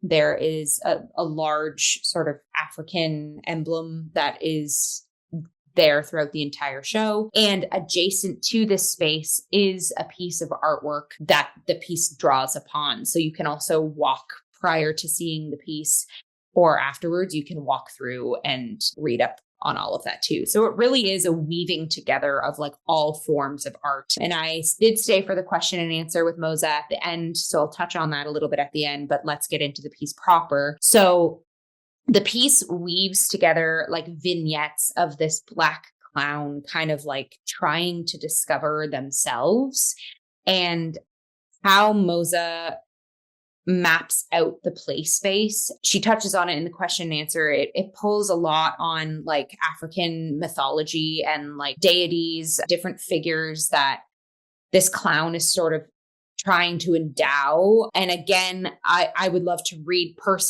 up more on all of these pullings because I wasn't familiar with them. In the question and answer, she does kind of start to break it down for us. But if you didn't stay for the question and answer, or you didn't fully connect to the specific characters that this clown is starting to endow. This piece really is just like a meditation on this Black individual, like discovering their identity and the push and pull between like the African and Caribbean history.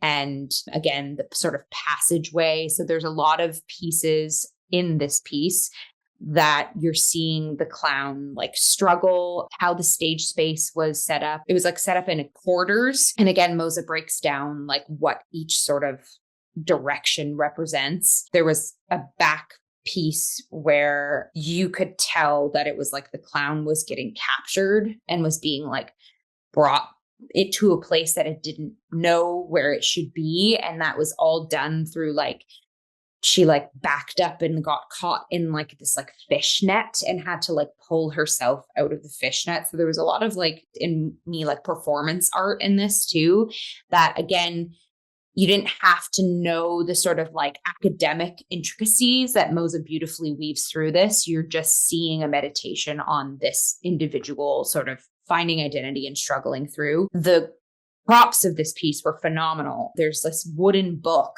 that the clown sort of discovers and is starting to try to like read through. And I asked about it in the question answer. We got to pass it around. And Moza actually found this artifact, this book on the road in near Guelph, where she developed this piece. What it is too is a bunch of articles about like African and Caribbean history, but then like on top, like colonized articles on top of that, on top of that, on top of that. So it's this piece of history that it's like you actually don't know what the original writing is because it's been written on top of or like over. So that was really interesting too, knowing that prop was made that way, because the clown is kind of, you're just seeing them try to figure it out, but then knowing again the intricacies of like, what does it mean when your history is written on top of and it's not yours anymore. Another beautiful striking image is throughout all of this, there's like beach imagery and waves cascading and also like sound. And there's the same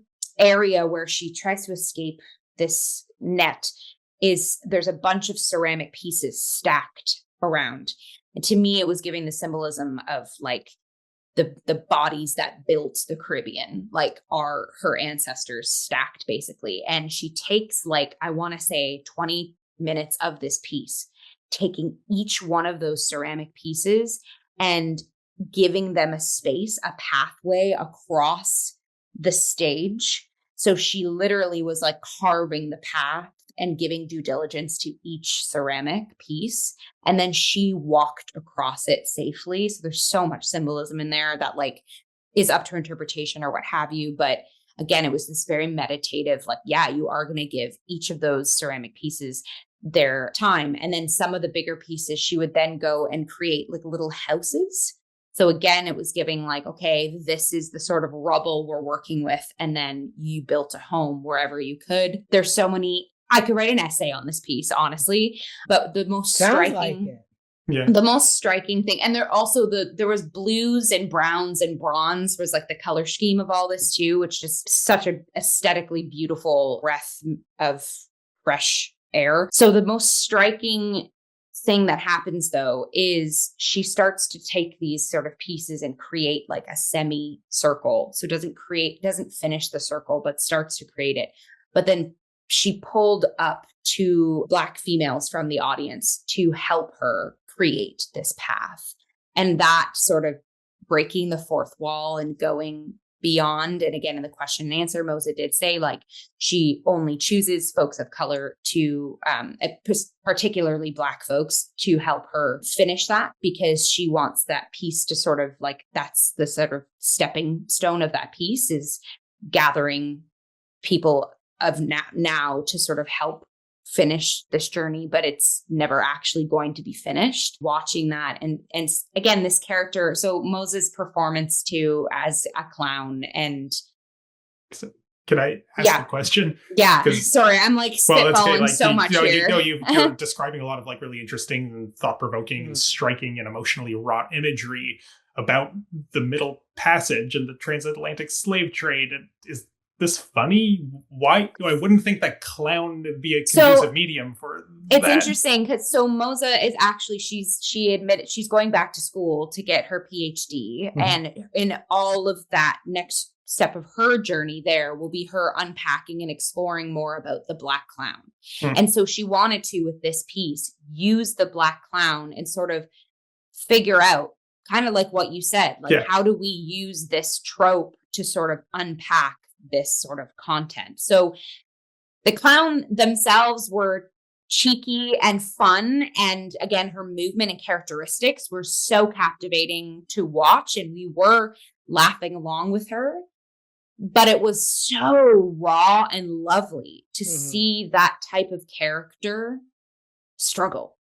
And I think there is something so, no pun intended, on the nose there. I'd love to see future unpackings of what the Black Clown in theater, like how they can live, like what Moza's next kind of step with things. Like she wants to kind of deep dive more. So it was peppered with, there was a little bit of humor there, but it was more so them, like you were kind of like smiling at them making jokes or like finding funny ways of like operating different pieces. But then it was more so them finding their own identity, like the clown trying to figure themselves out, I guess, was the comedy of it. But it was layered with so many beautiful marriages of like, and then again, Moza in the question and answer, she was unpacking too, like the connection between the different characters. Again, the specificity of names and history and mythology is escaping me, but it made me want to go investigate more. But yeah, I'm totally spitballing. Apologies, Moza, if this isn't like a beautiful sort of capturing of what we saw, but some of the most striking imagery at the Fringe for sure. And again, this is like an art installation and it's created that way too. And so like, I want this to go up I could see this being like an installment in the AGO, like it should be up in that setting particularly. It obviously could exist in a theater, but I think it does a really good melange of so many genres itself. I think it deserves to be a theatrical piece, like in a non-theatrical setting, Fair. Like an art gallery. Yeah. Love it. Anyways, that's on that for now. And this piece will have more life, Moza did say, for sure. Looking forward to what that is. So, all right. Yeah. I love it. Back over to Ryan for another piece. This piece is At the End of Kaliyuga by Cold Open Productions. So, Ryan, what is this piece? Well, I was very clever with the curation here because this is another solo clown show. Send in the clowns. There you go. Well, speaking of send in the clowns, this is one of the 3 pieces of clown work that I did profile in the clown article that I wrote for Intermission in the lead up to Fringe. So I was very glad that I did get to see it. This one is created and performed by Sanskruti Marate, who, Jill, you might remember, was one of the co-authors of the play The Roof is Leaking. Roof is Leaking, yeah. She's a Gaulier-trained clown and did this amazing clown show that was, whoa, so good. Mm-hmm. I thought this was incredible. Now, I will say this show is mainly targeted towards young audiences, like children. Although when I interviewed her for that article, she specifically told me, if you can, do me a favor, go to the one evening show, because I'm really worried that one's not going to sell well. And I need, and there's a lot of like audience participation, good kind of audience participation we'll get to in a moment. But she's like, please, I need like an audience for this. So yeah, we're going to have plenty of kids at the other ones. You adults coming to this kids show alone, come to the evening one. So I'm like, okay, nice. I will. So there was not a single child in my audience. Like it was like 8 p.m. But we had a pretty good turnout. And like this show is not just for kids. Like this is, all of us adults in the audience had a blast watching this. I've been kind of jokingly describing it to people when I tell them about it as like baby's first Mahabharata. Not that it is the plot of Mahabharata specifically, but it's like we just had like our massive juggernaut production of Mahabharata by Why Not Theatre in collaboration with Can Stage here in Toronto a few months ago, about this just sort of like epic celebration of South Asian culture through the lens of one of its cornerstone myths. And this is kind of like a version of that, but for babies. Well, like for little kids, rather. This is a show about the apocalypse, the end of the world, Kaliyuga, the final stage of human development as told through Hindu mythology. We have Sanskruti as this very versatile red nose wearing clown playing three gods: Brahma, the creator, Shiva, the destroyer, and Vishnu, the preserver. And it is about the three of them arguing about what to do with the world and mankind. And hasn't this all sort of like reached the breaking point, and what is the next stage of the world going to be like? And this is like a heavy topic for a kids show, because it is specifically about, but it's taking kids seriously about like, you are inheriting this world that is going to have all kinds of problems, and we don't really know what the solutions are. And this is a show about thinking through radical possibilities of what could the future of this world look like, if it even has a future, and being like calm and gentle about reasonable anxieties that children do and should have about this. Like, it's no coincidence that the most famous environmental activist in the world right now got her start as a child, telling adults, how dare you leave us this mess?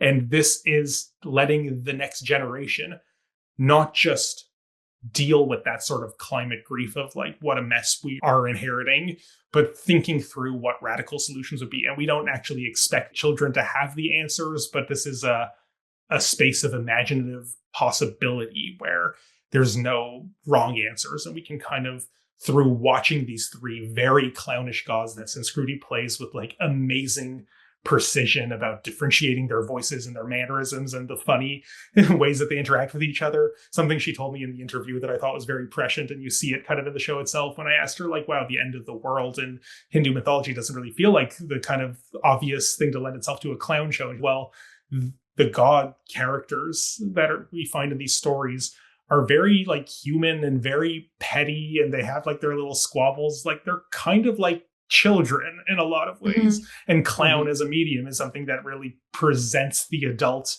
through the lens of their inner child. Yeah, that's so true. So it's kind of like, it really does make sense when you see it about like, yes, this is a show about treating the humanity and childlikeness of those who are supposed to have the answers, when the answers will then fall on the literal children who don't have the answers, but maybe can have some kind of better solution. While most of the show is this kind of just like very precise, well-crafted interaction between these gods as they're trying to figure it out. And yeah, again, the voice work that she does with these is incredible. A little like, I'd say like 2/3 of the way through, it opens up to the audience.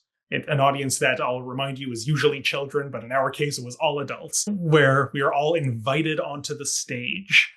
And it becomes just like a group therapy session in a lot of way. Again, we're following a lot of these shows that had like the Q&As at the end. This one was less of a Q&A and more just like an invitation to become part of the story. And and unlike the show Will Change Your Life, which was in the same venue, that's Aki's studio, where I said that it's good audience participation because only one volunteer gets put on blast and it's completely voluntary. This is the exact opposite. Like, everybody becomes part of it. No person's, perhaps if you're physically disabled and you need to stay in your seat, that's one thing, but everybody came up on the stage and we became part of this community together, and we're asked to like, what are the things you would like to preserve in this world, and what are the things that you would like to destroy in this world? And the destruction sounds bad, but I've heard like answers that like kids have given as like bullies or climate change and pollution, and like they're it's like really, it's an invitation to be thoughtful about these things. And then we kind of like do this very like meditative like exercises together where we like become like the plants and like everything. I can forget all this kind of specifics, but it was like really like wonderful. And then it ends with like a dance party where we all kind of just like in a circle are just like invited to dance, and like, you know, people come into the middle and show off their move, and we're all like cheering each other on. Like, this is Did just you show off your moves, Ryan? I did not, but I cheered on everyone else who did, and that was optional.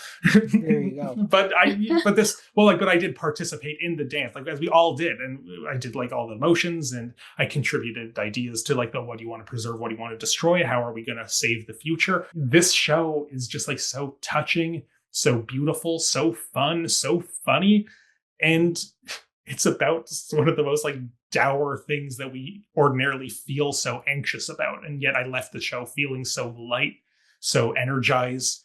I don't think we have the answers to save the planet necessarily, but I left this show thinking that it's kind of okay. Things are going to be okay. And I don't know if I believe that, but in that moment I did. That is like truly the magic of live theater and the magic of clown as a vehicle for inviting us to release our inhibitions in this way and kind of think through the radical potential of what the future may or may not have in store. Like, thank you, Nice. Scrooty. This show was like truly incredible. She's already done it in Edinburgh Fringe and now bring it back home to Toronto. I do hope this gets a robust afterlife and so many people and their Cool. little children do get to see this. Amazing. Nice. YPT, pick it up. Yes, YPT, Herbie Barnes, if you're watching this, get this in. Yeah. On that fun note, let's head over to the land of Scotland for Ryan and I's exploration of Me, You, and the Highland Coo by Happy as a Clam Productions. And Ryan, if you could change your fate, would ya? Matt, you're going to do the accent the whole time. So, Are you I going to do can- the accent the whole time? I can do that for you, Jillian Robinson. Oh, well, okay. A little Ryan, whisk. what's the synopsis? well, Yeah. the funny thing about the line from Brave that you just quoted, Yeah. because like we were waiting for the show to start, and I was like just listening to the pre-show music. The song "Touch the Sky" from the Brave soundtrack came on, Yeah. and I just not knowing anything about this show, just knowing it's about Scotland, I smirked and said to the person next to me, like, "Ha, that's from Brave." And the person next to me said, "Yeah, I know. I'm the sound designer." Sound design by Rob Follows. Good job for picking very appropriately Scottish tunes. Sorry. I'm also going to say, I feel like my ensemble is very much giving Me and You in the Highland Coo. I've got like the Scottish plaids tartan. going on here and my red hair. Anyways, I didn't see the show, but y'all did. Ryan, tell me about it.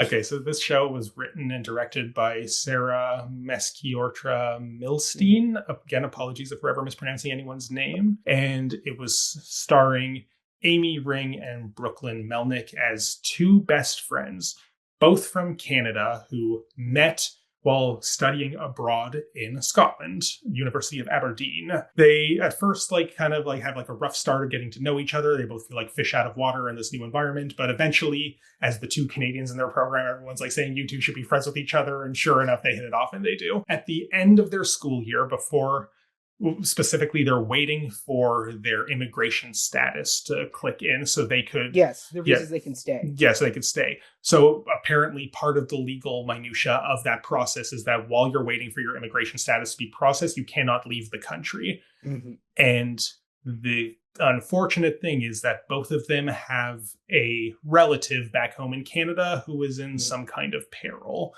In one case, it's a parent with cancer. In the other case, it's a presumably suicidal brother. So both of them are in this very tense state where we cannot leave, but we know that something bad is on the horizon. And in order to try to distract themselves from the thing that they're completely powerless to do anything about, they decide to go on a fun road trip because, where was it? Was it Glasgow, Mac? They have to go to Edinburgh. And it was Edinburgh. The Edinburgh Christmas market to go get the 3-foot-tall hairy coo. Specifically a plush Highland Coo, yes. Which is the Highland cow. I feel misled because I thought this show would be about a real cow, but no, it's just a plush toy. I didn't expect to see a real Highland cow on stage. I know how to watch theater and stuff and my disbelief, but I thought they were actually going to get a real cow, and I was sadly disappointed to find out it's just a plushie. but they fell a mighty big plushie. Yes, they fell in love with it when they first saw it, and they always said we got to come back for it one day. So in order to prevent their when they finish school, yes. So while they're unable to leave to tend to the unfortunate things that are going on a distant shore, they decide to go on this adventure, and it's like a fun road trip buddy comedy with a dark undercurrent looming beneath it. And as all good comedy does. Yes, and we have a third character named Willow, played by Jeremy Lewis. Willow is okay, well, that's the spoiler. So I hope this show gets an afterlife at some point. But we have this kind of like Siri AI assistant character named Willow who like controls things in their car and who they go to for advice. And yes, spoiler alert, at the end, we find out that the magical creature who's been helping them along the way is the mythical Will-o'-the-Wisp from Scottish folklore, as seen in the movie Brave. So fun stuff there. He also plays like the fun, friendly Scotsman at school that brings them together. And he plays like a variety of other characters along the way. Tim Hortons. Yes, they go to a Tim Hortons because they find out along the way that, oh my God, there's a Tim Hortons in Scotland, but it turns out there's many, and they went the long way to go to one that is very out of the way when there was a much. They just stopped by the castle. So yeah, like this is like, it's a fun, touching buddy comedy road trip adventure. There's like witty jokes. There's some like very light audience participation with like trivia questions along the way, which like I thought was fun. Then Mac, I've been talking for a bit. What do you have to say about this piece? Well, Ryan Borochovitz, I will say this was a fun piece. I will definitely give kudos to Amy and Brooklyn for great chemistry between the two. They played off each other very well. Jeremy as our Will-o'-the-Wisp, Siri, Tim Hortons, begrudging person, was very funny. He definitely, with his long legs, represented the Scotsman in the kilt well. Great promotion for traveling to Scotland, absolutely. Yeah, I don't think the Scottish Chamber of Commerce funded this show necessarily. But they should. They should. I will say, it wasn't a perfect piece. Yeah, rough around the edges. Yeah, the external familial struggles that each character is experiencing could have been further developed. They kind of were sketched, but not dropped in on enough to really pack the punch I think they were really trying to pack. Because if you read the production notes, this is loosely based on the writer's actual experience in Scotland when I believe it was her mother or sister. Anyway, what a family member was experiencing a battle with cancer as well. And so that's where this piece originated from. And I think the area where it really kind of tripped itself was the ending. It wraps up very quickly and very abruptly. Mm-hmm. Where not really. Well, I could say more. That's spoilery, but fine. What were you going to say? Yeah. But I mean, I think that's why I felt a bit shortchanged about the resolution for the familial external drama that is influencing these characters, is because the ending wraps up so rapidly that it's kind of like, oh, and we're done, and it's like, okay, yeah.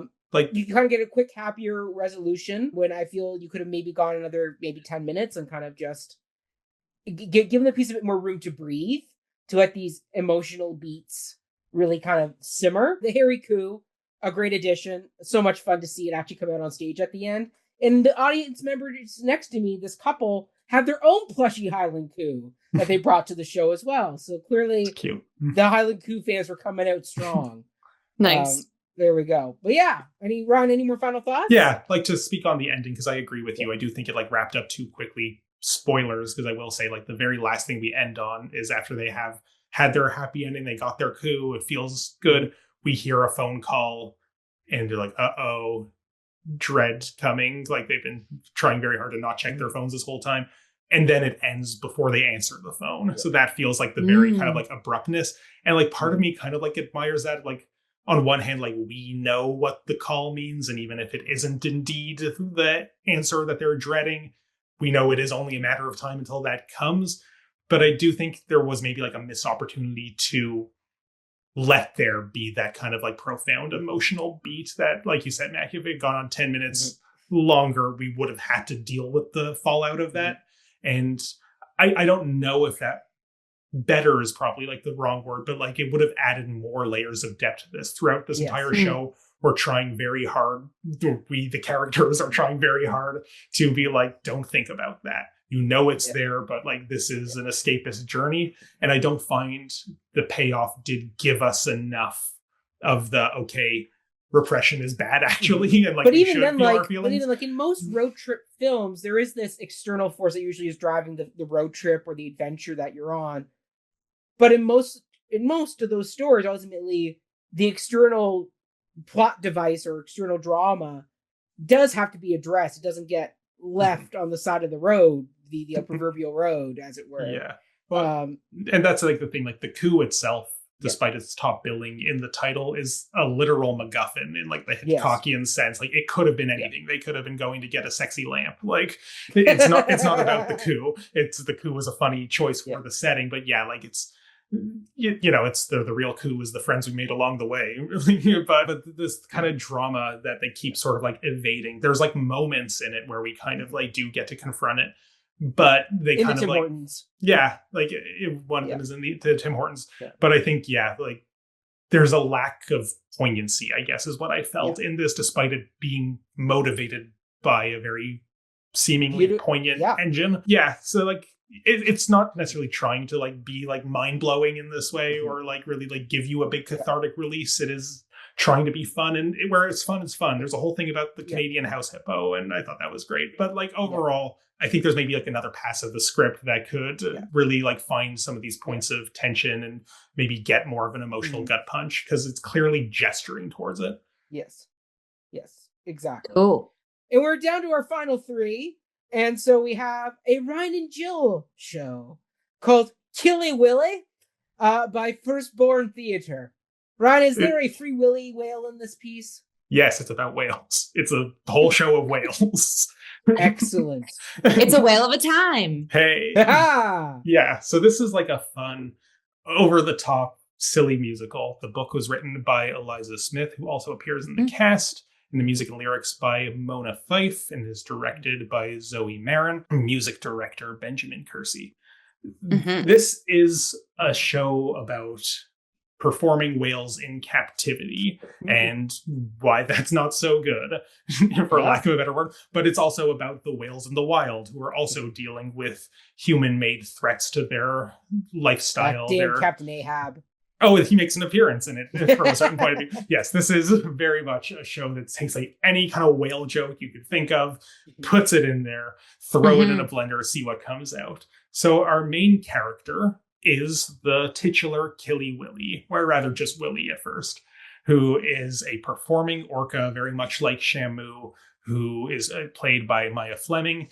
And Willy is not very happy with his, her, their life. Do we determine the gender of Willy? We'll go with their. Yeah, not very happy with their life because they want to be an actor, and yet they are forced by their trainer. Jenna was the trainer's name? Yeah, and played by Jenna Brown. Well, that's appropriate. Who is basically exploiting Willy to become a big star herself and eventually move on from this showbiz biz. And Willy is very poorly treated in this environment and doesn't get to live out their dreams. And meanwhile, we have this whole pod of whales in the ocean who is forming a bit of a council to try to figure out what do we do with the human-made threats to our environment. You sink the boats. Well, what they basically find is that once Willy, this other whale in captivity, has had enough, the solution to human-made threats is radical revolutionary violence against humans. And that's essentially what turns Willy into Killy Willy, the icon, the legend, whale Jesus, if you will, who rises up, breaks free from their shackles, and eventually rejoins this pod of whales in the wild and becomes a sort of revolutionary leader for their cause. And then it's over. Yep. It ends very abruptly. Now, Jill, you said that Potato marketed itself as this isn't a complete show, but we're giving you a taster. This show didn't market itself that way. Right. But I feel like it leaned into that. Yeah. Well, but I feel like they should have leaned into that. Yeah, that's what I'm saying. Yeah. Because this show quite literally ends with what feels like the inciting incident. In the very last scene of this show, Willy has killed literally two people, and joins the other whales and be like, we're going to have a revolution. And that feels like, oh yeah, let's see that. And then it's just over. Like there is a missing second act to this show, which is a shame. One whale more. Yeah, like quite literally, like this is whale Les Mis. But yeah, it is. But if Les Mis ended with one day more, like I would love to see a full version of this, but I don't feel like that's what we got here at Fringe. And I found it disappointing that it wasn't framed that way. And I am being a little speculative about that because they might very well think this is the whole show. But if so, then I'm even more disappointed. Anyway, Jill, sorry, I've talked a lot. What do you have to say about this?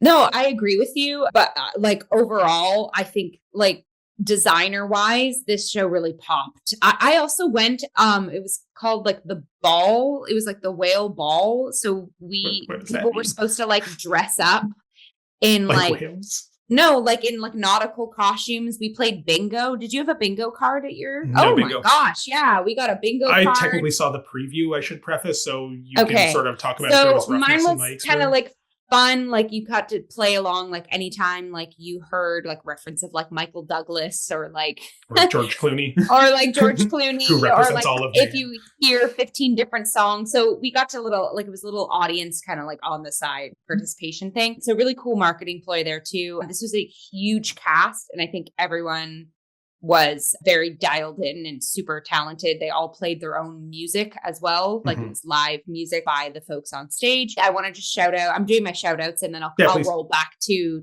commenting on what you said. Shout it out. But our costuming was phenomenal. Gabe Wu is listed as the costume designer. The pod of orcas, they were just humans, but dressed in your like whites, blacks, grays to mimic whales. So again, I think But like biker gang attire. yeah, like biker gang attire. Yeah, like you're missing the representation of it. What's interesting with the costume. Maya Fleming, who plays Killy Willy, had on like the sort of like top hat, suit and tie sort of esque looking whale, which I thought was a really iconic image there. And then contrasted to Jenna, who's basically giving, and they referenced her as like a Dolly Parton kind of like showgirl energy there. So I agree with you, Ryan. I think this piece has so much potential to go, first of all, to be extended, absolutely, but also to go deeper with the sort of underbelly themes, obviously, that they're using this story to, sure, in a literal sense of like treatment of whales and sort of, you know, especially in pop culture, like this sort of rise of the orca has been all over Nat Geo and like all over, you know, our social media pages. But what's actually going on here too is there's a lot of like politics I think this can dump into, like whether you make the themes a little bit heavier handed when it comes to like maybe a generational divide or like race. I think this piece could have a lot to do with unpacking that and going further with that. Like it is kind of heavy-handed. Like already, they literally sing "Eat the Rich" in the final song. Like, they do. Like, this is not subtle. No, it's not. It's not subtle. But I think it could have been balanced a bit more with heavier content, I guess is what I'm getting at. I feel like it was funny and clever, but like there was a lot of surface level. Like I actually wanted some moments to go deeper. Again, going back though to talking and unpacking and tipping the hat to designers, the way that they show the murders of the both humans were beautifully done. Like this sort of like set prop magic of like showing the decapitated head and the actor is still there, but it's like red streamers and very so much like like almost like Rocky Horror kind of like it's very like 1970s like gore vibes that were happening. Grindhouse vibe. Yeah. The songs were catchy. Folksy. Yeah, and very much like a bop. I know a lot of folks that are part of this team, like Eliza Smith. I did Women at Plays with her a couple of years back. Laura Hamburg, I've done some stuff with it. Like, so a lot of familiar faces, Jenna Brown. So it's lovely also to Brie see. Clark was the choreographer who you've interviewed. Yeah. So to see a bunch of folks collaborating and blasting off again, a lot of the musicals in this Fringe have such amazing life like potential going beyond this. Like whether it means like fleshing them out, whether it means going deeper. I think just kind of as we're sort of rounding out this episode, I do want to kind of do a bit of a musical shout out that There's still one musical to come. There is, but I think like they were very strong installments. Derek did a very good job Fringe. curating these because they weren't the usual Fringe lottery system that Derek produced this series. That's right. Yeah, again, I agree with you, Ryan. I think we were left on a cliffhanger, but on a cliffhanger that felt like it was the ending. But no, I think it needs to be the beginning of something more. Like, I hope they don't think that was an ending, because if so, that's disappointing. Like, this is a great first act. And but if this was supposed to be the whole show, then I think there's like a lot of fat within it that could have been trimmed so we could get some of like what's more to come. I just don't think you can end a musical on the inciting incident and call it a day. But yeah, I would watch more of this. If that's my biggest critique of it, then I think it's off to a pretty strong start. All right, now we have the show that I was dying to see, but it sold out so quickly I wasn't able to lock my seat for it, unfortunately. But Ryan got to see this piece. It is one that They Jill had said, no soup for you, man. No soup for That's me. the and only Jill... Seinfeld reference I know. And this was a show that Jill was like, not for me. She is a Friends person, everybody. She No, is I'm not. I'm Friends, to be honest. If you aren't a Seinfeld person, you are by default a Friends person. That's how it works. Only a Seinfeld person would say that. Exactly. Yes, but we have David Lynch's Seinfeld by Goop 2 Productions. Ryan, did you get some soup with this piece? No, there was no soup. No soup for you. Okay. Did you have a junior mint? No, there was no food offered in the show. I'm terribly disappointed. Okay. So this show was written by Paul Ayoshi, Guy Bradford, and Colin Sharp, all of whom were part of the cast as well. And this, it's kind of interesting. So the pitch, David Lynch's Seinfeld, is what if David Lynch, famously bizarre art house filmmaker, R.I.P., recently deceased, but famously bizarre art house filmmaker, what if he directed an episode of Seinfeld? And this is showing what that would have looked like. I feel like that kind of is a little misleading about what this show ultimately is, and not in a bad way, because most of it doesn't feel particularly Lynchian. There are little pops here and there, and there's a very long sequence at the end that pays off where those pops were going. But most of what this show is just they wrote an episode of Seinfeld. I love it. So we have this amazing cast of I should get all their names. Just also shout out to my friend Matthew Nato, who I've done a show with. Very funny human being. Sorry, he's in the cast. Which one is he? Matthew Nato. I don't know. Okay. Nato, that I think he was Jerry. Okay, I'm trying to find. There's no like cast list where it matches them with their actors. Sorry, bald, really funny dude with a beard. Oh, he's George. Oh, then that's George. Okay. Yeah. Stocky, bald. Yeah. Money man. He didn't. So he has. It's stocky in there. So he had the beard in the promotional photos, but he actually shaved the beard to be George in the show. So yes, cool. Did he grow his hair to be the balding George? No, he's just bald. Okay. So we have Prison changed him. No, this is not set after the finale of Seinfeld. That doesn't make any sense. But okay, so we have these like four incredible actors doing like pitch perfect Seinfeld impressions, like of the main cast of Seinfeld.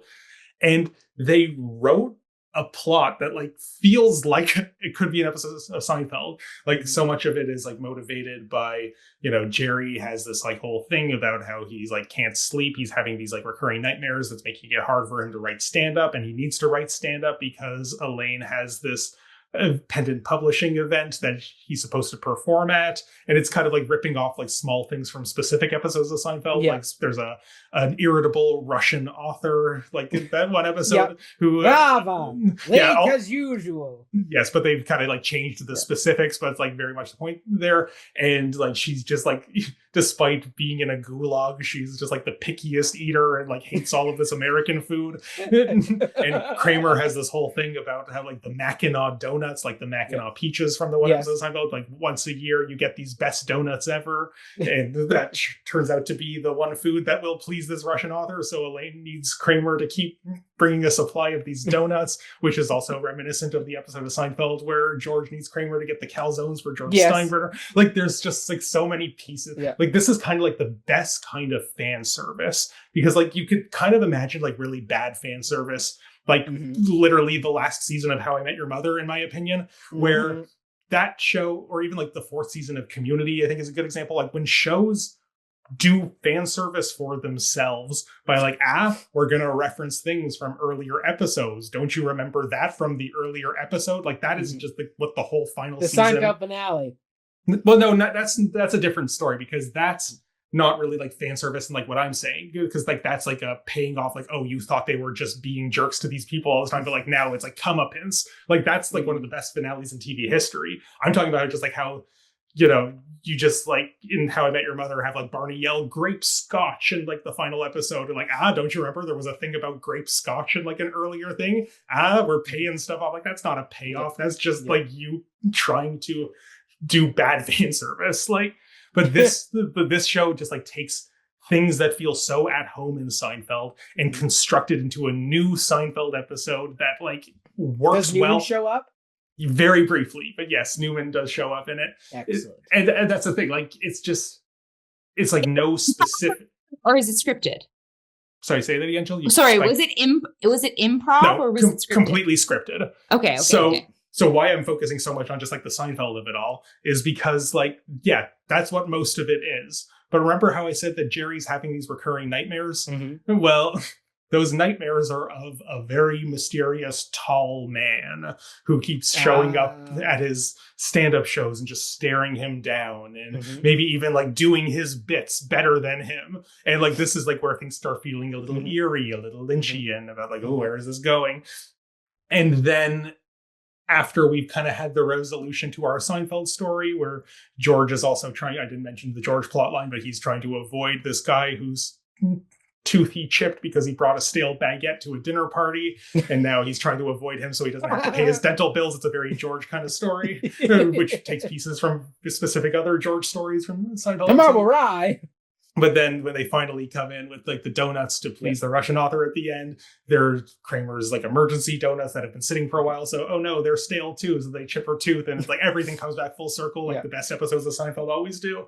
So then after we've had this entire, like, again, just perfectly executed, not even parody, just like loving homage episode of Seinfeld that they wrote and performed, then things go off the rails and Jerry's bizarre dreams finally pay off the David Lynch of the title. And like, it's fun. It's like silly. It's zany. But I kind of feel like without integrating these two elements more so like with each other throughout, it didn't really feel to me like, what if David Lynch directed an episode of Seinfeld? It's more like, well, what if David Lynch directed a coda to an episode of Seinfeld? Because like, I would have liked to see maybe more Lynchian stuff, not just the fact that we do have Jerry's dreams, but like, I would have liked to see, well, David Lynch has a very particular way of directing normal things that happen like in his movies. Like, it's not just that, when things get weird, that's how you know it's Lynch. Like, there's like an artifice, a mechanicalness to it. Like, and I would have liked to see pay off the premise of like, what if he actually directed an episode of Seinfeld? This looks too much like a normal episode of Seinfeld for too much of it. And the fact that we get pops of Lynchianism scattered throughout doesn't make me feel like he actually created it. And like, it's fine. Like, that's fine. I just feel like because of like having such a good time watching this episode of Seinfeld, and like hour long because it's a Fringe show, so it's like one of those special 2-part episodes of Seinfeld, I'm just like, like this could have just been that. I think there was like a very like interesting marketing draw for the fusion of these two things, but by the time we finally got it, it didn't feel like enough of a payoff to the premise to justify the distraction from, you had me at Seinfeld. I don't know. It's so well executed in the Seinfeld stuff that I was a little disappointed by the Lynch stuff, I guess is what I'm saying with this. Okay. Now I really wish I had seen this piece. I did love it. Like, this is one of the best things I did see at Fringe. I buried the lead on that, but like, it's great. I just feel like there's a way that it could pay off the promise of its title a little better. Well, I mean, I do follow all the modern Seinfeld accounts where people are pitching episodes of modern day Seinfeld, and I gotta say, Seinfeld's got him come back. That show was so good. I'd rather it not. I like the way it ended. Like, Jill, you're saying that because you don't like it. We all know you're an anti-Seinfeld person. I'm saying, as the biggest Seinfeld fan in the world, like, I nobody wants to play Seinfeld Seen It with me and my family. Ryan, you and I should go to Seinfeld trivia together. We could clean up. Yeah, I would. Jill, you come too. They're saying Ryan knows Seinfeld better than he knows his caves. That's and on true. that note, well done. And now for the finale. It is one that Jill and I got to see together, and it is Ctrl Alt Delete, an alphabetical musical by Just an Idea Collective. Jill, what is this piece? This piece is so clever, instantly tipping the hat to writer and composer Douglas Price. Basically, what it is letter W and letter F, K, Q, S, X, and Z are in basically a boardroom.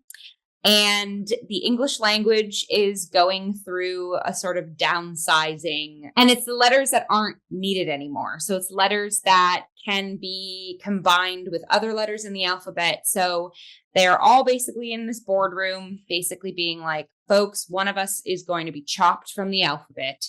And the whole musical is each letter on stage sort of doing a song or singing to the jury of why they shouldn't leave. In the theme of audience participation, there is like a jury of 4 audience members off stage, right? That at the end of the show, they are given a paper of like, discuss amongst yourself who should be voted off.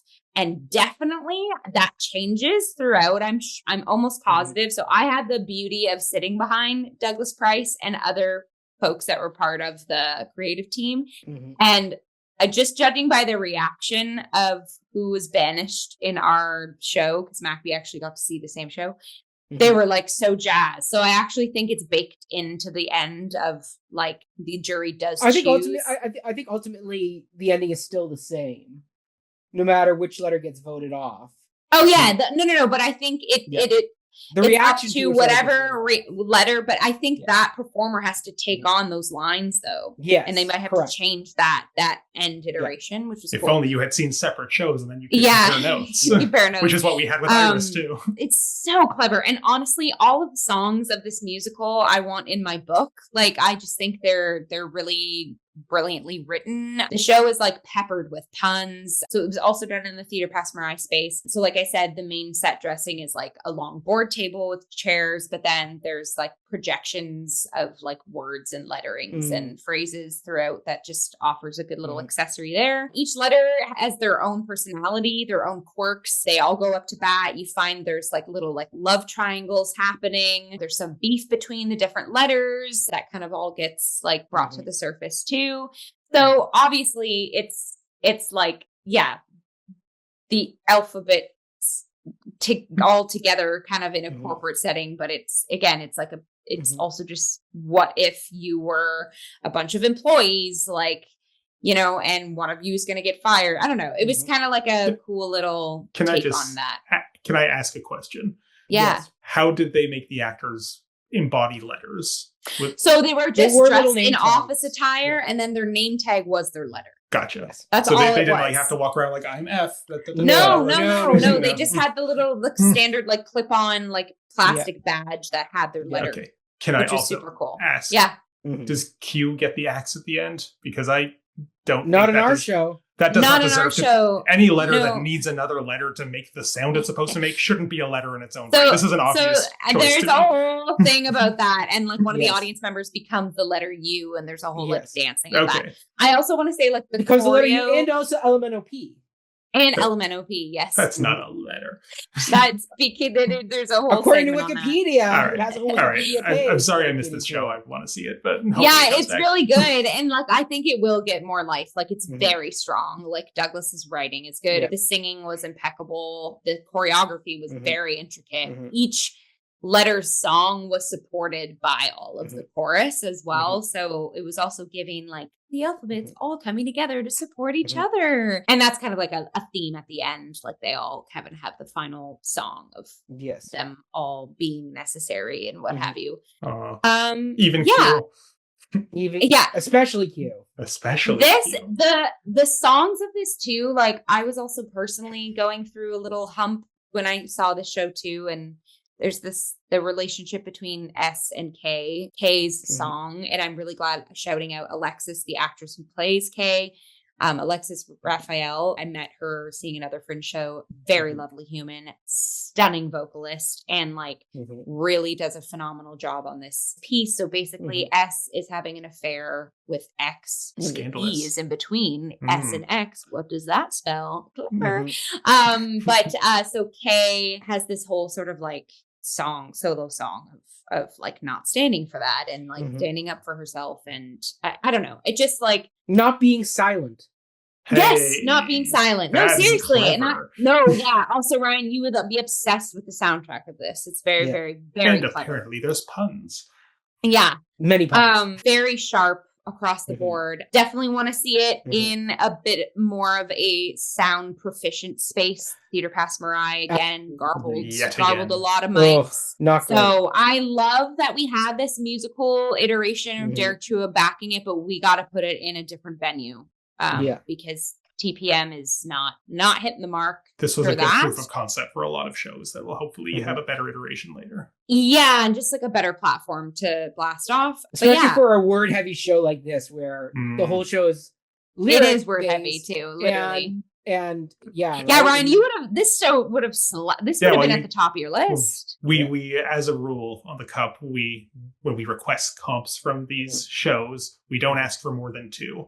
And you two swooped in very eagerly to see this one. So alas, we deleted Ryan and said, yes. So now you are making me feel bad for having missed it, but I do hope it comes back because you're making. I just also love like the title Control Alt Delete, like the title itself. Obviously, Control Alt Delete, getting rid of that letter, but also it's composed of words that are missing letters. Like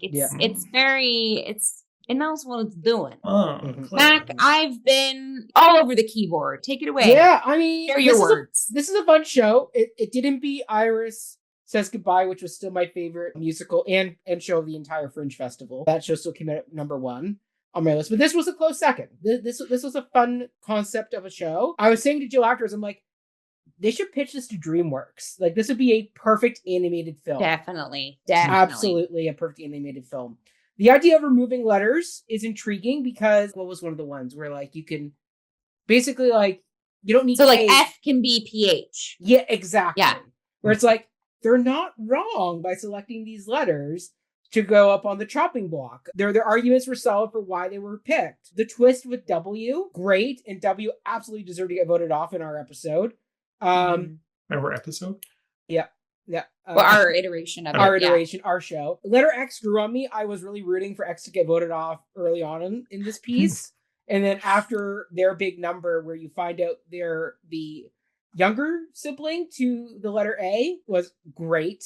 Great twist. A lot of parent trauma there of like X's parents wanted them to be as good as A and it not be at the end of the alphabet. And okay. Yeah. And then they gave themselves a hug at the end that like formed the letter X. Yes. It's like the end of Logan. Yes, exactly. I will say my cash out goes to Ryan J. Baruta as the letter F because he was the standout because he was the most defined letter of the group where it's like where like he was so particular and so like who like a surfer bro letter F. Yeah. Who thinks the F word is all these other F words, but not the one that you would expect it to be. Yeah. So it was great. He was great. The only thing I wish, and Douglas, feel free to take this, leave this as it were, but the ending, the choice. I've heard the ending is polarizing. A lot of people who've loved the show also told me they had problems with the ending. Yeah, exactly. I mean, I loved it up until the very last part where after you've had the jury vote, minor spoiler people, but basically it's, we're going to completely ignore the vote by everybody's going to take a pay cut and we're all going to live happily ever after in the alphabet. And I'm like, no. Your show's Control Alt Delete, commit to it and delete a letter. Well, see, Mac, this is exactly what I was saying about Iris. Yeah. If you recall, that I didn't like how that show, after all of this variability and what's going to happen, which one's she going to choose, ended with a preordained determination of she's choosing. But it wasn't preordained. She could have gone back down to earth and chosen the life. She chose to go on like Eleanor at the end of Good Place. But that happens regardless of the variable sequence we get. True. She's always whereas you're saying like basically the same thing that I was saying about that you would like if the ending committed to the premise that we've been on this whole time. Yeah. I'm sensing a theme of the 2025 Toronto Fringe of we are precarious about the endings of pieces. Mm-hmm. Lots of variability. Yeah. I mean, like, that's the only thing where I'm like, commit to the ending, Douglas. You got a great show here, but kill a letter. Let's go. Take a letter out. Which one would you kill, Mac? Letter W. Okay. Yeah. they're a very That one sneaky, feels manipulative practical, though. I feel like because the persona that W has, like, Yeah, but like, what would a sneaky, journalist do without their 5 W's? We need them. Well, there's kind of a whole thing on that too. Right. Yeah. I didn't see the show. But- I was messing. No, but I mean, like, basically, letter W, they're a very sneaky character that I'm like, if that's one that's gonna get voted off, which I was on board with, then, you know, duplicitous characters get the boot, you know? Just as, you know, after the baker's wife cheats on the baker, I'm like, giant stomp on her, let's go. Because all unfaithful women deserve to die, is what you're saying. She just does a bad thing, and I'm like, in all fairy tales, the bad person gets a comeuppance. Okay, then what about S? What about the letter S? Oh yeah, what about the letter S, Mac? The letter S literally The letter S cheats could be up on. there listen, either W or S can go. Base it on that. It's a S has got duplicitous to test go. for sure.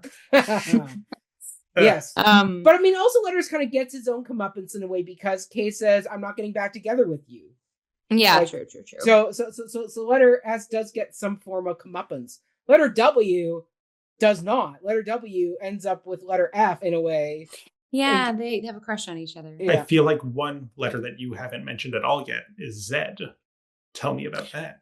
They got Well, a pizza song. It was a lot of fun. It And I was wanted so much pizza fun. afterwards. It's also played by Millie Boone, who I know of. Millie, really good friends with my friend Marie, a very strong vocalist, and just crushes a pizza song. Yeah. Nice. Yeah. Good They're job, early Zed. on because everybody expects the letter Z to get the chop. You can't But, have an you alphabet know- without A to Z. And You I mean, need also, bookends. so the letter Z's kind of like, hey guys, I'm a cool letter. Like, you know, like I'm kind of fun and unique. And I'm like, Zip yeah, zap. letter Z, you deserve to stick around. You're cool. I love that, like, the back half of this review is us just being like Survivor with Listen. the letters. Listen, folks, we have reviewed 46 shows. We really over have. 3 episodes about the Toronto Fringe 2025. We're going a bit loopy Yes.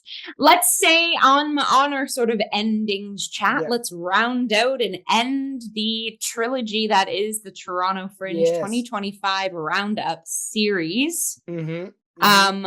I would say let's take 2 more minutes and just say any sort of closing roundup thoughts, reflections based on this year's Toronto Fringe installment.